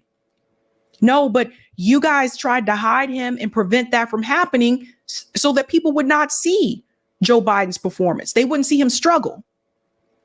And here we are. So there's that. There's that. There's been a number of times where people have told you on your show that Joe Biden is not up for the task for a second term. Now, I don't know who's been running this damn country, but it sure as hell hasn't been Joe Biden. I don't know. Maybe it's been Obama. He still seems to be very vocal. Always around. Hasn't been Joe, though. Has not been Joe. We'll go on a little bit more here. If this were Donald Trump, time and time again, we talked about the Goldwater. Where's the Barry Goldwater? To walk over and tell Richard Nixon it was over, to tell Donald Trump it was over. And now the question is, do Democrats need to do the same thing of Joe Biden? I mean, these are hard questions, but the fact is, friends, failure is just not an option. In 2024, failure is not an option. So who I love, who I respect, who I revere for their work and their duty to service over their lifetime really is not relevant. It's not relevant for any of us. It's not relevant for Democratic leaders. It's not relevant for anyone. The question is, we know Joe Biden can govern. Mm-hmm. And again, I'll debate that issue with anyone and I will win.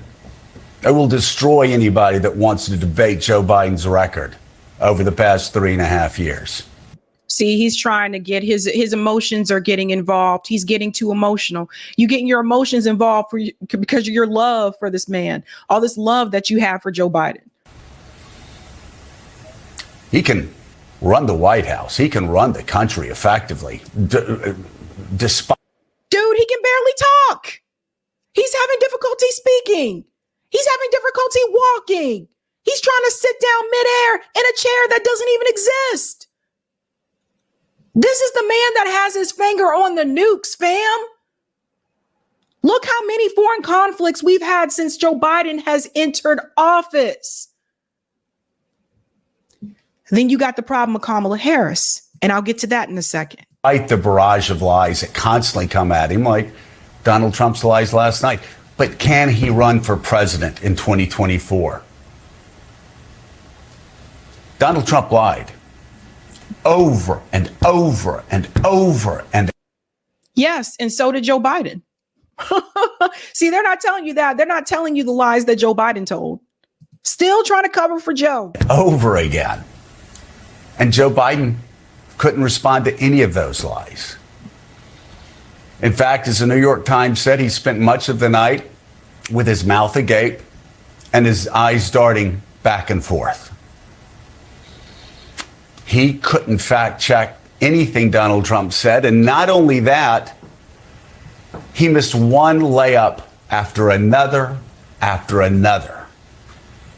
He couldn't respond effectively to Donald Trump trying to overthrow American democracy on January 6th. He couldn't respond effectively to Donald Trump's continued stream of lies about his own record.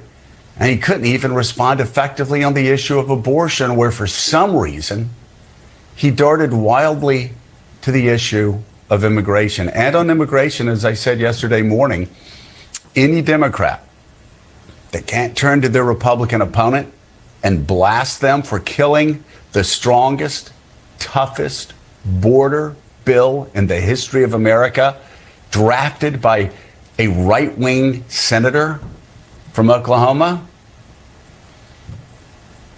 may not be up to the job.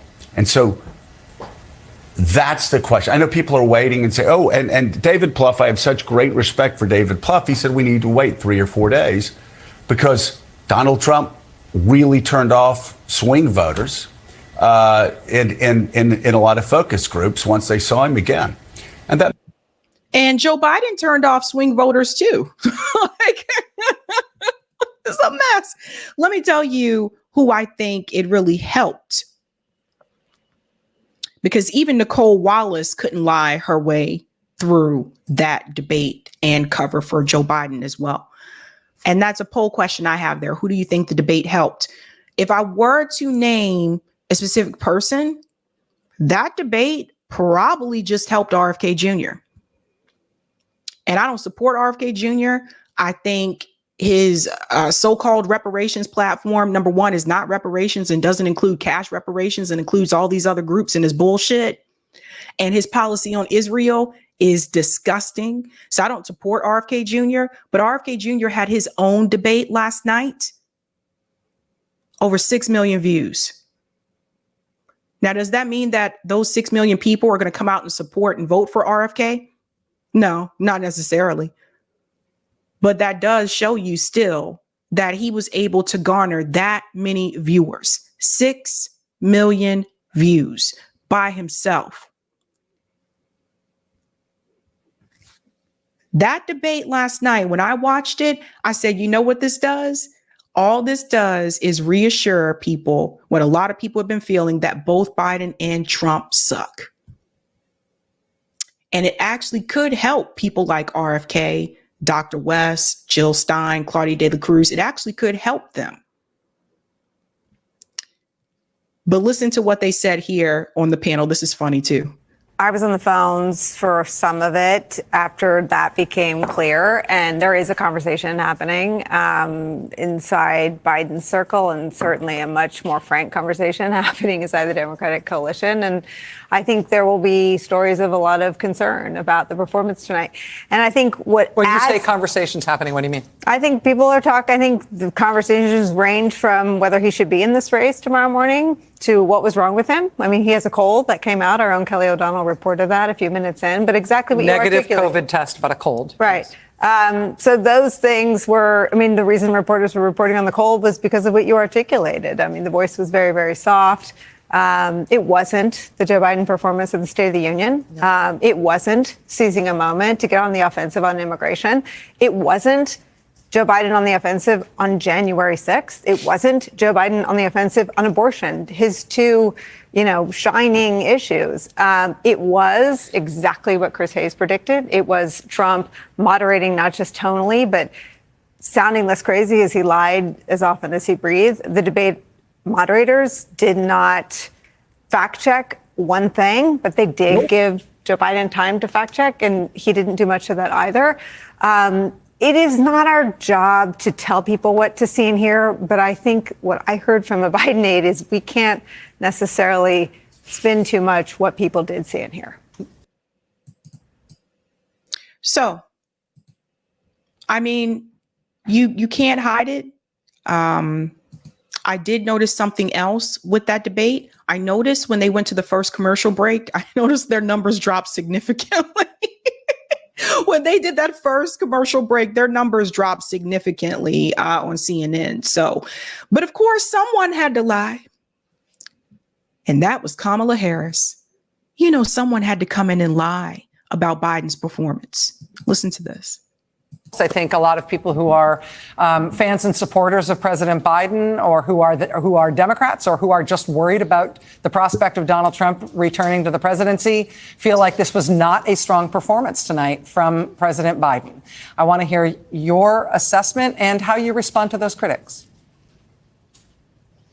Well, it was a slow start. There's no question about that. But I thought it was a strong finish, and in particular because what we know is that when you look at the two sides of the ledger, what we had in Joe Biden is someone who wanted to have a debate based on facts, based on truth. And in Donald Trump, we had what we have come to expect, which is someone who is going to push lies and distract from the reality of the damage he has created and continues to create in our country. All right, let's go ahead and pause. Do you think that Joe Biden had a strong finish last night? Would you call that a strong finish when you compare it to other debates that Joe Biden has been a part of? You think that's a strong finish? I don't think so. So someone had to lie.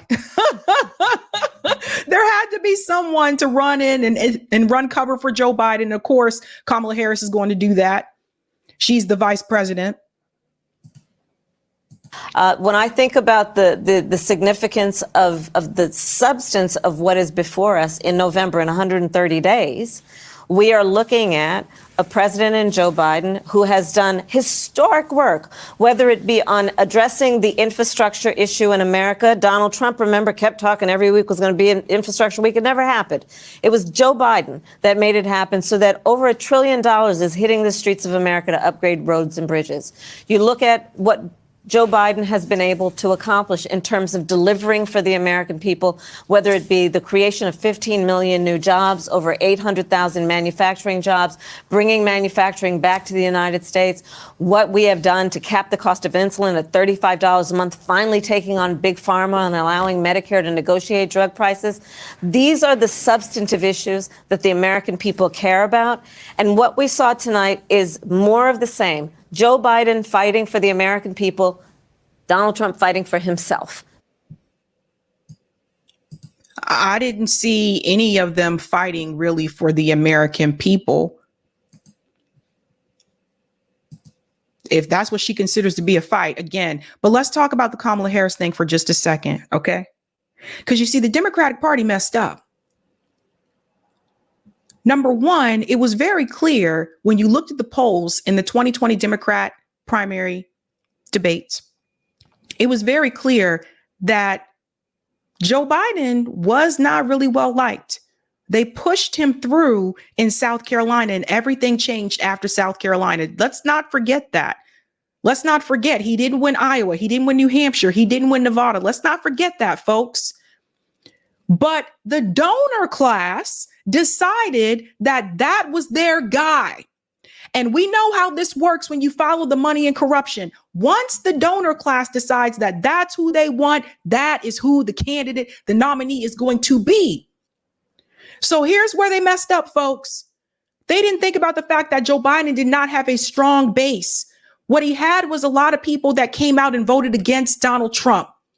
So you now have a person in office that didn't have a strong base to begin with. He's there because people did not want the other guy. And over the years that he's been in office, he decided not to build that base. The economy's bad. He's gotten us involved in all these wars. What do you expect to happen? Then the person that he chose as his VP, Kamala Harris, her approval rating also sucks. Oh, and by the way, she's also horrible on foreign policy. So now the person that is next in line to take the presidency, Kamala Harris, is not someone that people want. So what do? So you can bring in someone else to replace Joe Biden? But now this is where the Democratic Party got in trouble. Because if you bring someone else in to take that spot from Kamala Harris, now the critique that you're going to get is that you brought in this person and you put them in front of a woman of color. And that's what they'll go with. That's what people will see. Believe it or not. People will say, how dare you? Gavin Newsom, we're going to get to him next. Gavin Newsom, that everybody said, put Gavin Newsom in. Imagine the outroar from people that you will hear if they bring in Gavin Newsom and put him in front of Kamala Harris. You don't think people are going to say, oh my God, they just passed over a woman of color. So the Democratic Party fucked up. If they would have just let things play out the way they should have and not go behind the scenes and call these candidates to drop out before Super Tuesday to help Joe Biden, and then leave people like Elizabeth Warren in, which Elizabeth Warren knew at that point she was not going to win. That race from day one was between Bernie Sanders and Joe Biden. And Bernie could have actually beaten Joe Biden. So Clyburn steps in South Carolina and changes all of that. So Democrats, this is karma. This is what happens when you allow big money, Wall Street, the donor class, you allow them to pick the politicians. The Republican Party does it too, but the difference is Republicans, for the most part, they'll get in line and back that candidate, whoever it is. There were people that I knew that were against Donald Trump when he was running in 2016, but once it was named that he was the nominee, they got in line with the party. And so this was another little sneaky thing they did last night. In comes Gavin Newsom. Now he just happens to be there. Not happens to be there. They told him to come there. Now, why would they do that? Listen to what Gavin Newsom had to say about Joe Biden's performance. See, this was them trying to be messy. You were out there getting a chorus of questions about whether Biden should step down. There is panic that has set in. There is panic that has set in among people who have watched this debate, who are Democrats, people who are strategists, and some even inside Democratic campaigns. Yeah. Do you think it's unfounded? Well, I think it's unhelpful, and I think it's unnecessary. We've got to go in and got to keep our heads high. And as I say, we've got to have the back of this president. You don't turn your back because of one performance. What kind of party does that? It's been a masterclass. 15.6 million jobs. That's 8 times more than the last 3 Republican presidents combined. The only thing the last 3 Republican presidents have in common is recessions. Democrats deliver. This president has delivered. We need to deliver for him at this moment. With all due respect, the more time we start having these conversations, go down these rabbit holes, it's unhelpful to our democracy, our fate and future of this country, the world. They need us right now to step up, and that's exactly what I intend to do. You were out there. So he's there because this is them sending another message. That's really who they want to be in that spot. They would rather have Gavin Newsom there than Joe Biden. That's really who they want. They've been hinting towards this for quite some time. Right? And Gavin Newsom has said multiple times, no, I'm not going to run. No, I'm not trying to replace Joe Biden. No, all that kind of stuff.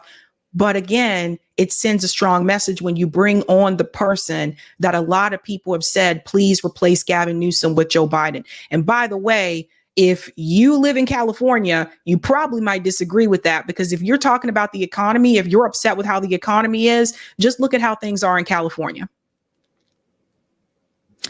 One of my high school classmates moved to California, and she told me she wished she had the money to come back home. And she's a lawyer. That's how expensive California is. I'm a lawyer. Jill Stein issued a response after the debate. I want you to hear a little bit of what she said here. CNN, and yes, I agree. Shame on CNN that we weren't allowed to be in this debate. when they don't have to be, under the cover of darkness, when they're working legally, they're paying taxes, they're not being Oh, I'm sorry. That jumped forward somehow. I don't know what happened there. There we the go. American people, because we are the only national scope campaign that's actually on the ballot already for the majority of voters. So we actually qualified according to one of the major criteria. We qualify for being on the ballot for a majority of voters.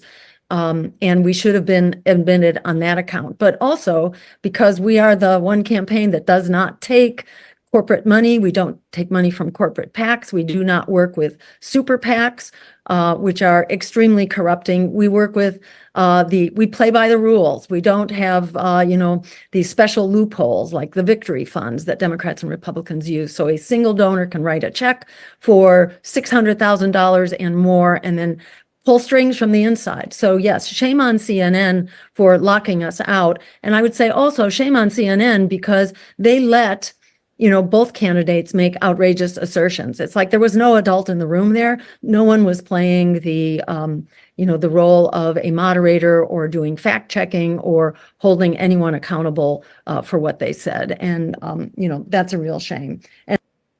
Yeah. And they, you know what? If they would have done that, then people would have seen that both Biden and Trump were telling lies. I think Trump told more lies, but yeah, the moderators didn't do any fact checking, and that was a problem. Think about what that debate would have been like last night if Jill Stein and RFK and Dr. West and Claudia De La Cruz, if all of them were also a part of that debate. Because I say this again, I don't care. Whoever you support, I'm not going to be there in the voting booth with you to help you vote. Okay, this is what it is. But I say this because at the end of the day, I really do think they could have taken them out in that debate. They really could have done that. But here we are. And we're here because CNN, they changed their rules. They made it so that none of the third party or independent candidates could be a part of that debate. They didn't want the American people to hear from them because here's the thing. If more American people, all the people that watched that debate last night, if they would have heard from the other candidates, I bet you a good amount of them probably would have walked away from Biden and Trump. And that's not what they want because that's not what the donor class wants. Here's something to say, folks. The reality is at the end of the day is this. They don't really want anyone in the White House that is not going to be beholden to the military industrial complex, Wall Street, and AIPAC.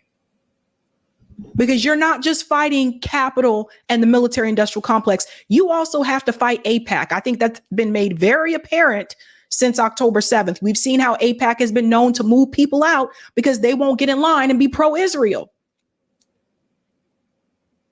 The likelihood of having a candidate like that actually get into the White House, not alone being elected, but let's say they were elected.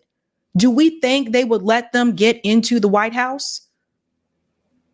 No, they would probably kill them just like JFK.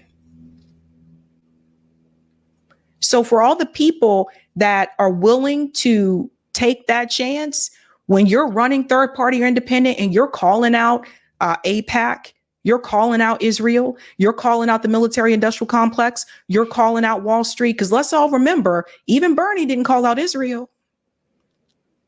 Let's all remember, fam. Do you think the powers that be are going to allow that person to be in the White House? They would try to kill them first. So when you choose to run in that position, you basically have to be not afraid to die. And some people are not.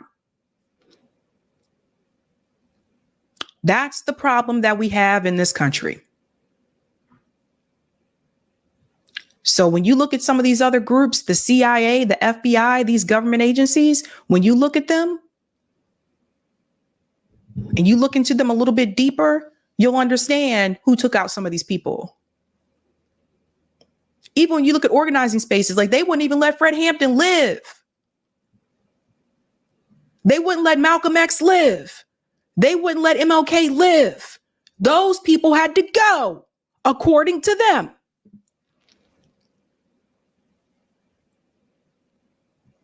So the president of the United States is supposed to be the leader of the country.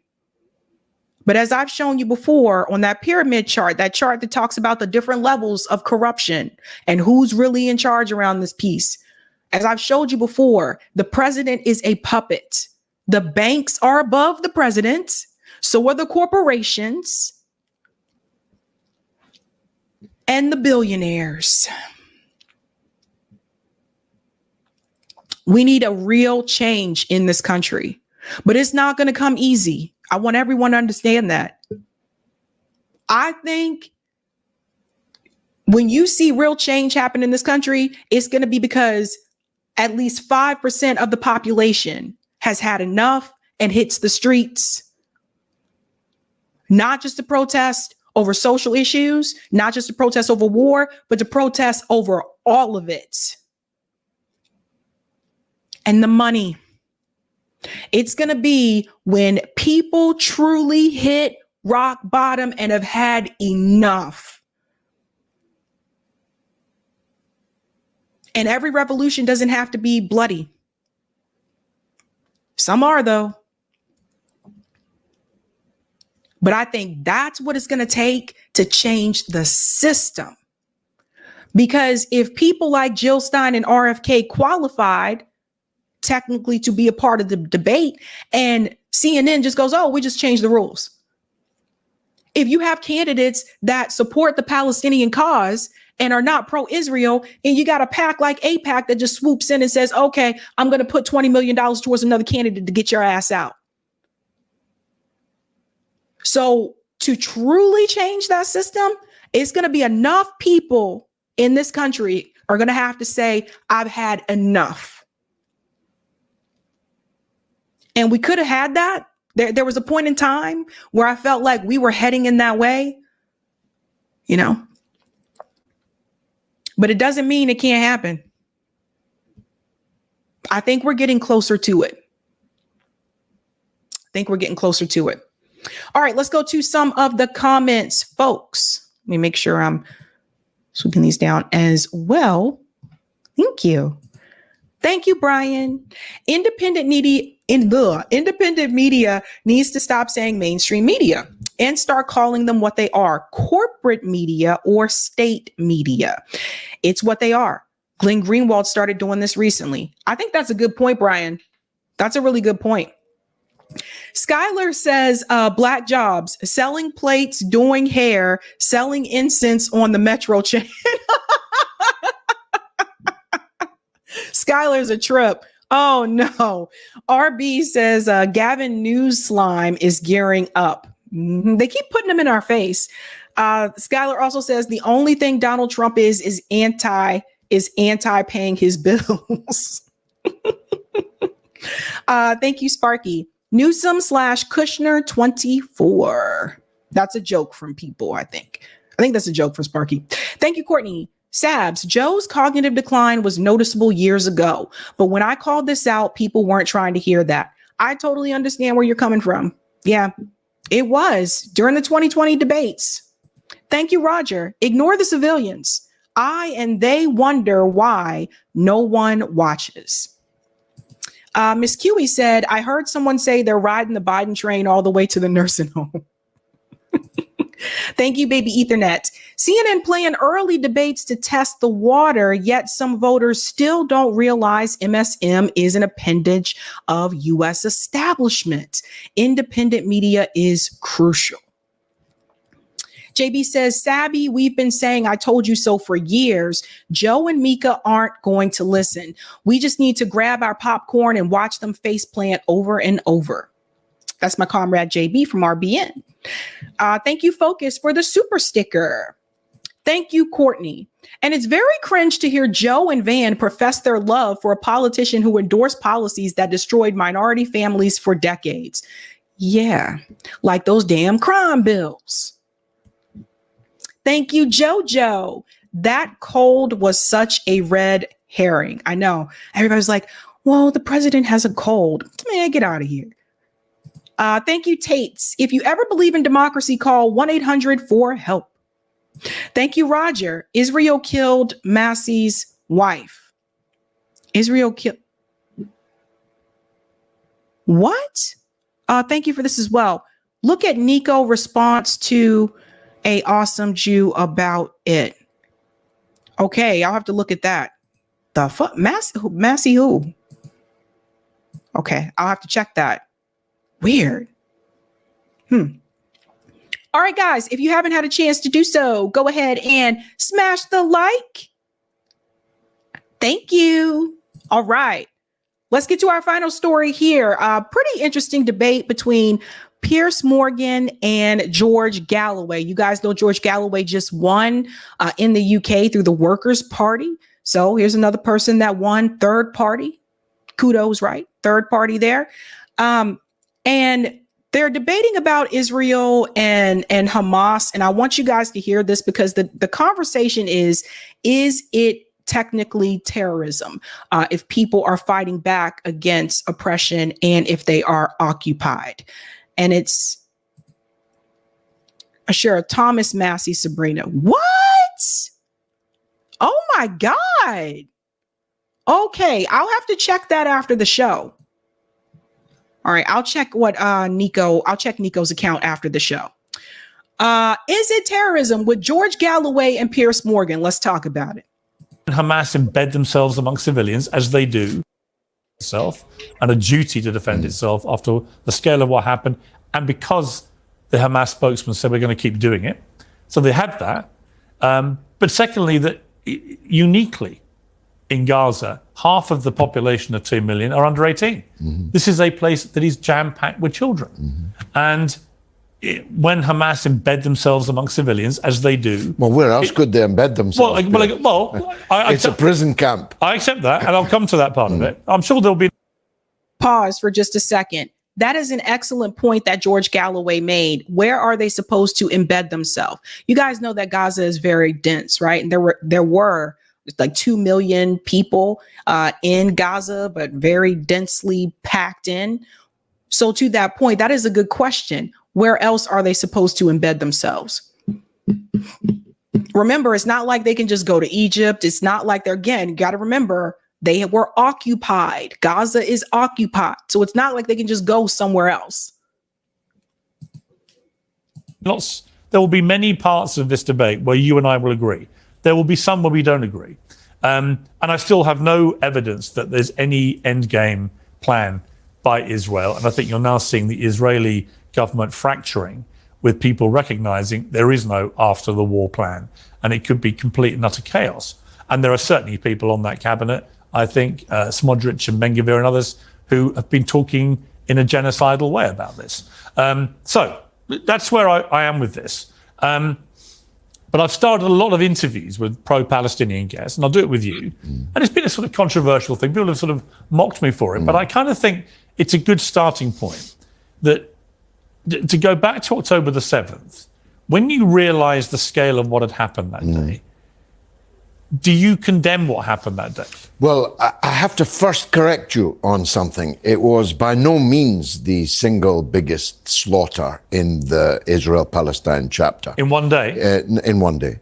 In fact, in 5 hours, with Sharon on the roof shining a searchlight into the Sabra and Shatila camps in Beirut, 3,850 Palestinian women and children. There were only women and children because the men had all agreed to sail away to Tunisia as part of an American brokered deal. Now, younger viewers will not remember Sabra and Shatila, but those two names are burned in the minds of those older and who care about it.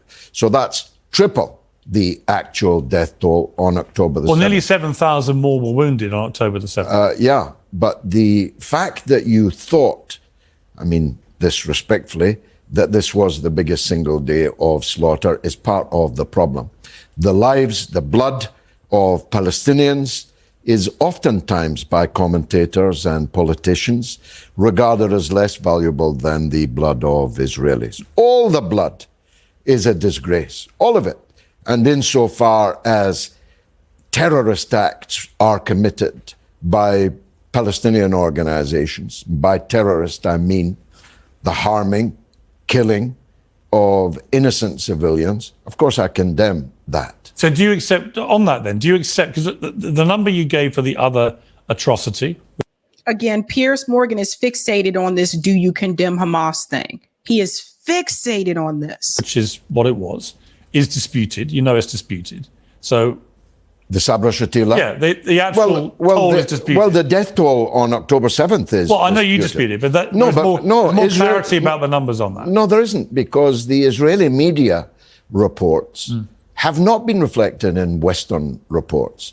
But the Israeli media all the time reports that significant casualties were inflicted by Israeli forces themselves, and deliberately under Netanyahu's Hannibal directive, which states that no one should be allowed to be taken hostage, kill them, rather than allow them to be taken hostage. But over 230 were taken hostage. Yeah, and taking women. And the latest figures are that 1,143 people were killed in the initial series of terror attacks, 373 of whom were linked to security forces, 766 of whom were civilians. Now, you've questioned those before. Do you question those now? No, I question who killed whom, but I don't eschew condemnation of the killing of innocent civilians. If you show me an old woman who was killed by a Palestinian fighter. Well, they showed it themselves. I mean, they broadcast many of the atrocities to the world. I absolutely condemn that. I also condemn the taking of women and children as hostages, whether they're taken by the Israeli government, and there are 9,000 hostages in Israeli dungeons that are untried, not even charged. They're just held there as hostages. And I condemn the holding of civilian hostages do you think in Gaza. Do you think what Hamas did that day was a terrorist attack? Pause. So do you see what Piers Morgan is doing here? So what I think was brilliant by George Galloway is he's also pointing out the crimes that Israel did. Because the reality is, why did Hamas take Israeli hostages?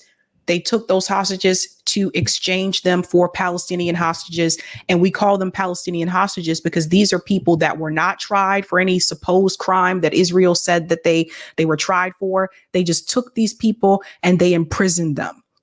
That's a hostage-like situation. No trial by jury, just taking people, and sometimes took people that wasn't even the person that they were looking for. So there were stories of them coming to homes looking for a particular person. And if that person was not there in the home, they would just take someone else in their place. So yes, those people are hostages. Well, the parts that I'm talking about were undoubtedly a terrorist attack. But if you see, look, I wasn't expecting you to say that. And the reason I think it's significant, George, is a lot of people have sat in that chair on the Palestinian side of this debate. And they have including Jeremy Corbyn, I might add, who have resolutely refused to condemn what Hamas did that day. And I find that very difficult to get past. Well, I've often understand that. I've ended up with 20-minute debates, as I did with Corbyn about it. Let me pause here. Why does Piers need for George to focus on what other people have said about that day? Like, that's the thing. George Galloway gave you his opinion. He says something different from what other people have said. But what Piers has to understand is that activists aren't a monolith. When you look at different organizations, and I'm an organizer, you look at different organizations, a lot of times people will come together because they agree on the core principles or the core issues, but that doesn't mean that they agree on everything. That doesn't we believe everything together, but it does mean that there are certain issues, core issues that we do align with, and that's what brings the activism together. So that's the thing that Piers Morgan does not understand. And I kind of don't expect him to understand that because he's not an activist, he's not an organizer, but that's the thing. Not everybody feels the same way about every particular part of that activism. You could see this with BLM. You could have seen this during the civil rights movement. By the way, there were many disagreements among civil rights activists that did not agree on every issue. And you know what some of the disagreements were? How were they going to protest? There were civil rights activists that did not agree on every method that was chosen to protest.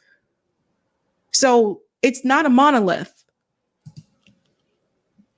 Because I don't see how any human being cannot tell that what it is. Killing innocent civilians, whether on London Bridge or on the London Underground or at a music festival, are terrorist acts because they are punishing innocent people for the crimes of guilty people. Now, I was underground as an agent of the ANC in apartheid South Africa. I was working for Nelson Mandela's ANC. I gave my blood on the floor of the Guguletu police station in Cape Town. Was the ANC a terrorist organization? The answer to that is no, even though they had people who carried out terrorist attacks.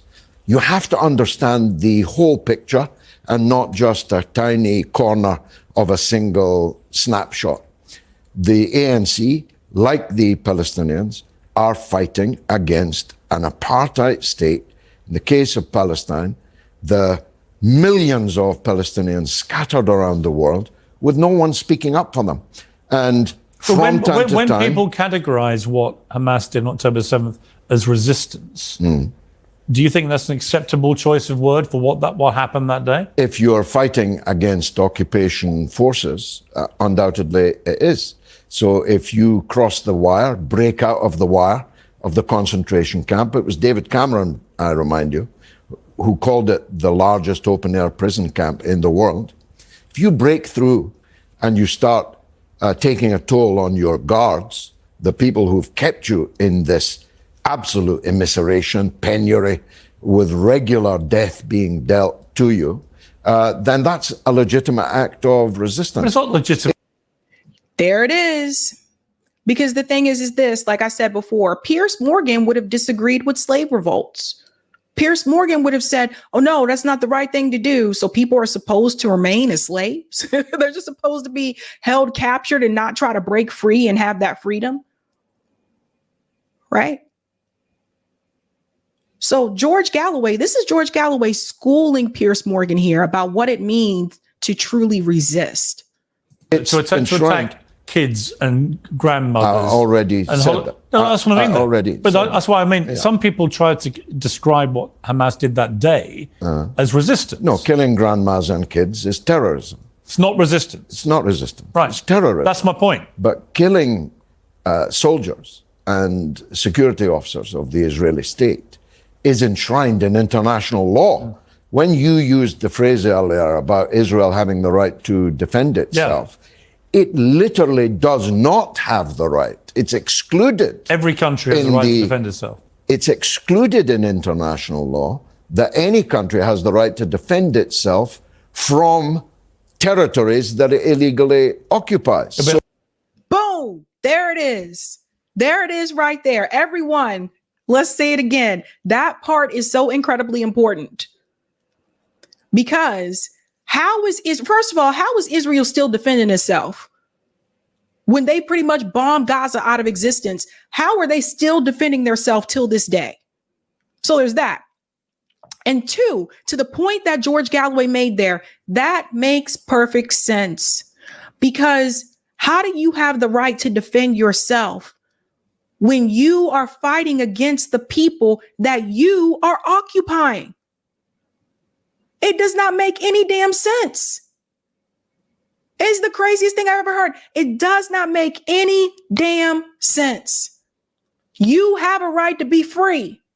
And some of the same people who stood up for and fought for Nelson Mandela and fought against apartheid in South Africa, some of those same people are like, Israel has a right to defend itself. No, it doesn't. Say it with me. No, it does not. You are occupying those people. You won't even give those people clean water. You kidding me? You control what food goes in and out of Gaza? You control whether or not a Palestinian in Gaza can leave Gaza and come to a hospital to have surgery in Israel?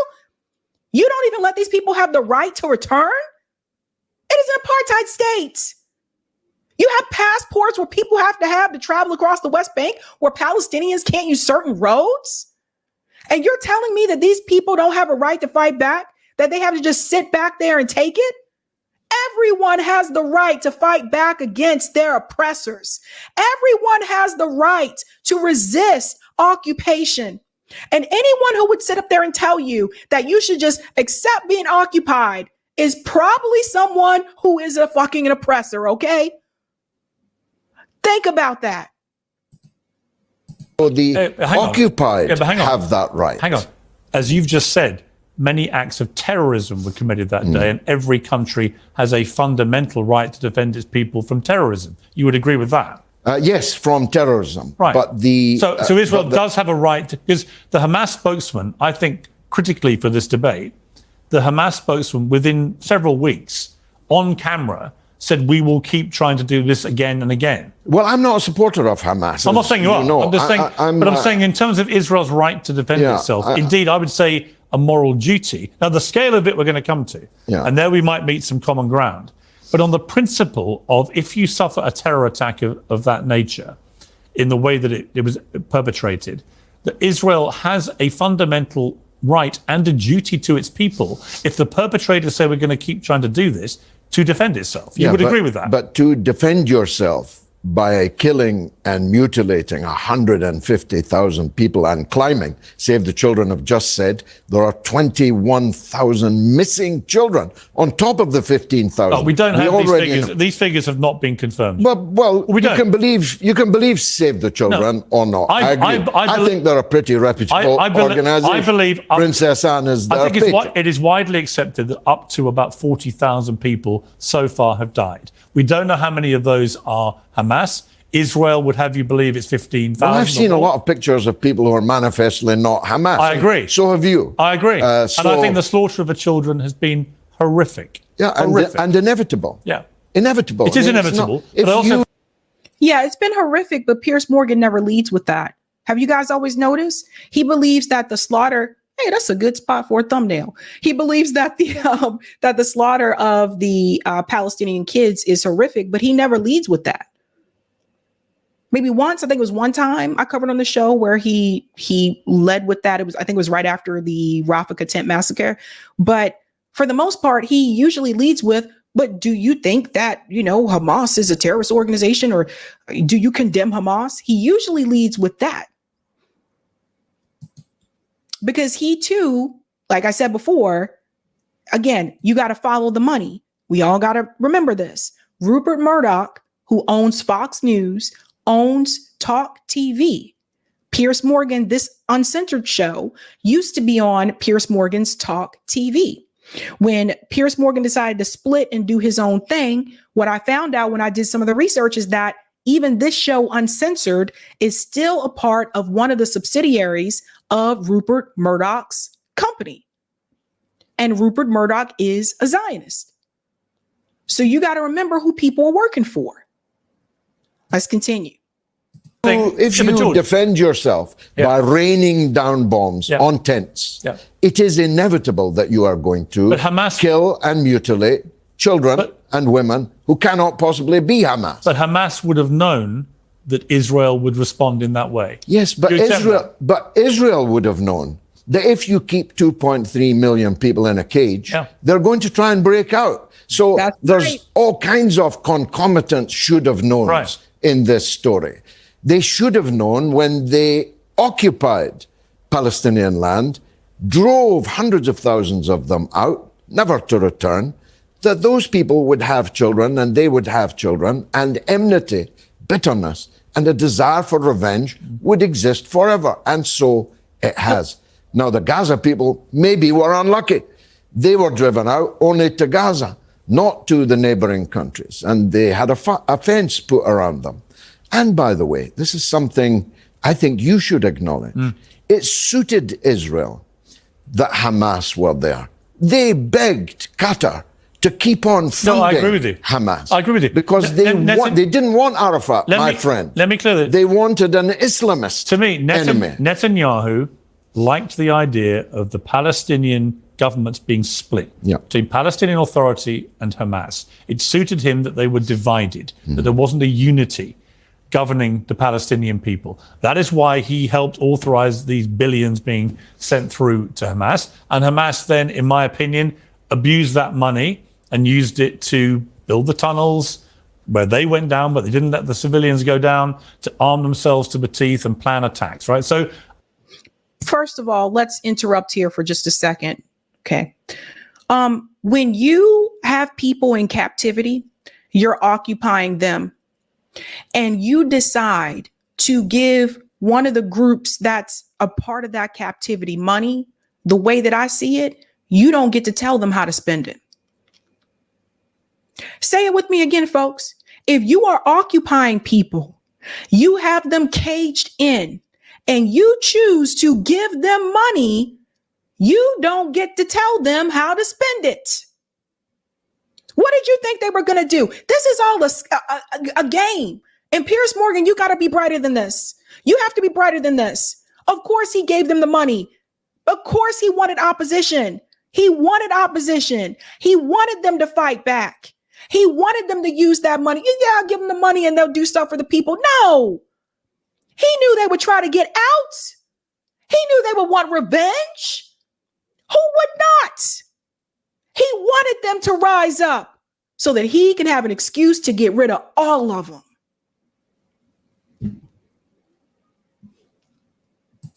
That's how I see it. I don't remotely excuse Netanyahu from this. I actually think going out of this goes much further back. Piers, I was there, saw it with my own eyes. Well, the birth of Hamas. Right, but Before, I mean, they were given existed, power in 2005. yeah, is my point. but it's existed for 38 years. Right, but then he got governmental power in 2005. Sure, but I've been involved for 50 years. So I can tell you that I saw with my own eyes the deliberate bringing into being of an Islamist resistance set of organizations to stymie Yasser Arafat. They didn't want Arafat. They didn't want the likes of my friend, the next legitimate president, the Nelson Mandela of Palestine, Marwan Barghouti. Many of his family members have been on your show. Yeah, Marwan Barghouti, they want to keep him in a dungeon because he represents an ideal that unites people of all religions and none.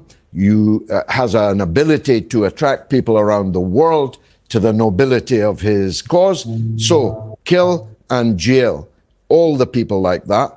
Make a bogeyman of an Islamist enemy. Make sure he continues to be funded by Arab regimes that you are able to order around. And that's what happened. That's not to say that the resistance fighters who are now taking a heavy toll on Netanyahu's invaders, very heavy. It's now 9 months. They still haven't quashed the resistance in these camps. Well, they're not going to defeat Hamas in its entirety. No, and some have acknowledged. And they certainly, in my opinion, the massive flaw with this strategy, I think they are fueling, not ending the ideology. Oh, sure. I can't imagine that the amount of bloodshed of civilians we've seen is not going to inspire a lot more people to embrace the revenge ideology that Hamas have represented. Didn't we discover? You cannot discuss talking about ending Hamas ideology because that's one of the things that they've said before, right? Like you can't really just get rid of Hamas because even if you were to kill everyone that's a part of Hamas, the ideology still lives on. So you can't sit up there and just talk about ending Hamas ideology unless you also talk about ending Zionist ideology. How did we get here? We got here because of Zionism. That ideology itself is what drove the Palestinian people off their land. When you have Israeli settlers, right, pushing Palestinian people out of their homes in the West Bank, that comes from Zionism. So you can't, and this is where Piers Morgan, this is why I say you're not serious.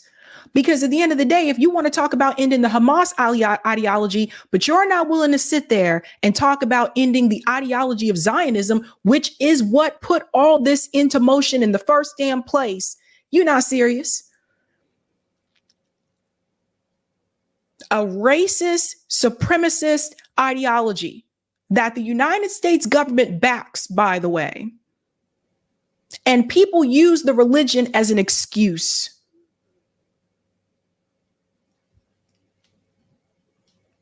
You can see the rest of this on Piers Morgan's channel. I say it the best way is this, because at the end of the day, I don't believe that you should have religious states. I said this as well to Professor Morandi when he came on and he was telling me what does Iran want? And he told me, what Iran wants. I told him the same thing. I don't believe in a religious state.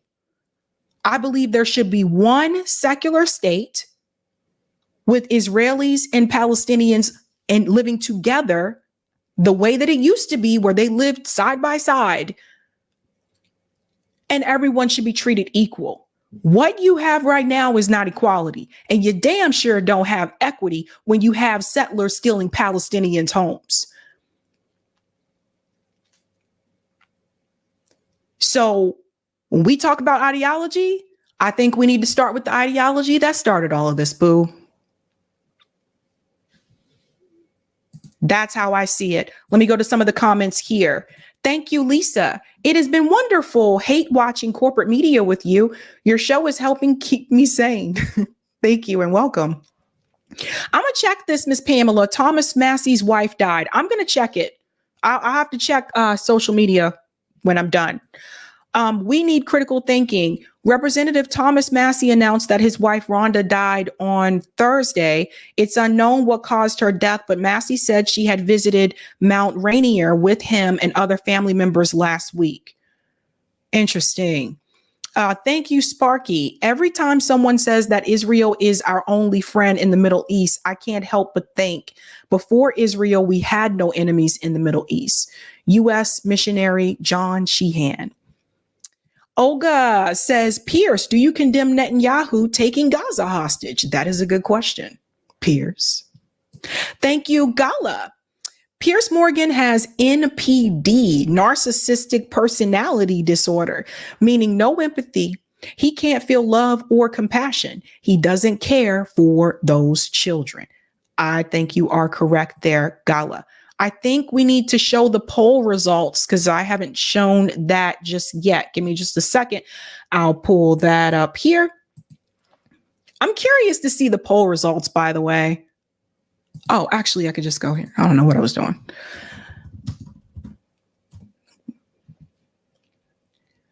To the window, to the wall. All right, pull up here. It should show me. Oh, here we are.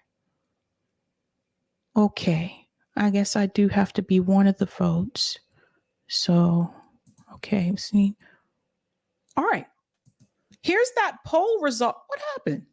Oh, I had to pull this up here. I'm sorry, it does this when it's on the,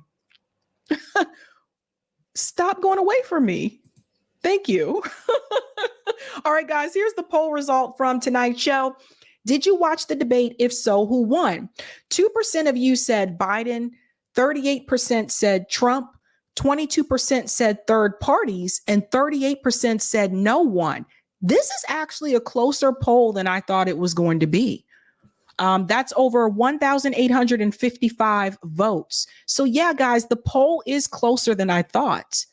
That's interesting. 38% for no one and 38% for Trump. Doesn't look good for Biden, though. Yeah, I was saying Little John there. I was singing Little John, Bryce. I think that was Bryce who's put that comment there. Thank you for the super chat. Go by. The British are the original culprits. They planted this devil seed to fuck up the Middle East. Yep. The Balfour Declaration. Yep. Okay, and then I do want to check Rockfin really quick to make sure I didn't miss anything on Rockfin. And yeah, there's Eric's not producing for me tonight. He had sorry, that's Rockfin. Eric's not here tonight. He has the night off. So sorry, guys, you got to deal with me trying to do this. I'll just read them because I don't know how to share Rockfin the way that he does. Thank you for the tip on Rockfin, Dave. Thanks to Sabby, Sabs, and Eric for keeping it good and hosting a real discussion space attached to news reporting. Also, thank you for the tip, JVB. JVB said ditto. Thank you for the tip, Roger. It is really a coincidence, Sabby. June is when SCOTUS release all their rulings right before summer vacay. The next day, Fiorella X account is gone. Also, apparently, politicians can take tips now. Congress does have the power to overrule SCOTUS by editing the law or creating a new law that includes taking tips. Thank you for that, Roger. And thank you, Stargazer, for the tip, the $5 tip as well. Interesting stuff. All right, guys, that is all I have for you tonight. I hope you enjoy your weekend. I will be back Sunday. I'll be live Sunday. And thank you, Janice. Massey is one of the moderators for the third-party debates hosted by Free and Equal. So far, Green, Libertarian, and Constitution parties have confirmed. Invited Biden, Trump, RFK, and West. Thank you, Janice. Thank you for letting me know that. That's good to know. I think that's happening in July. I'll double check and I'll announce it on the show. Because the last debate that they did was really good. I thought it was a good debate. All right, guys, I am out. Oh, and Roger, I don't think Fiorella is banned on Twitter. It was her YouTube show, I think, was removed. I see her on Twitter. So anyway, gotta go. All right, guys, you know how we do this. Have a good night. Keep up the fight. Yeah.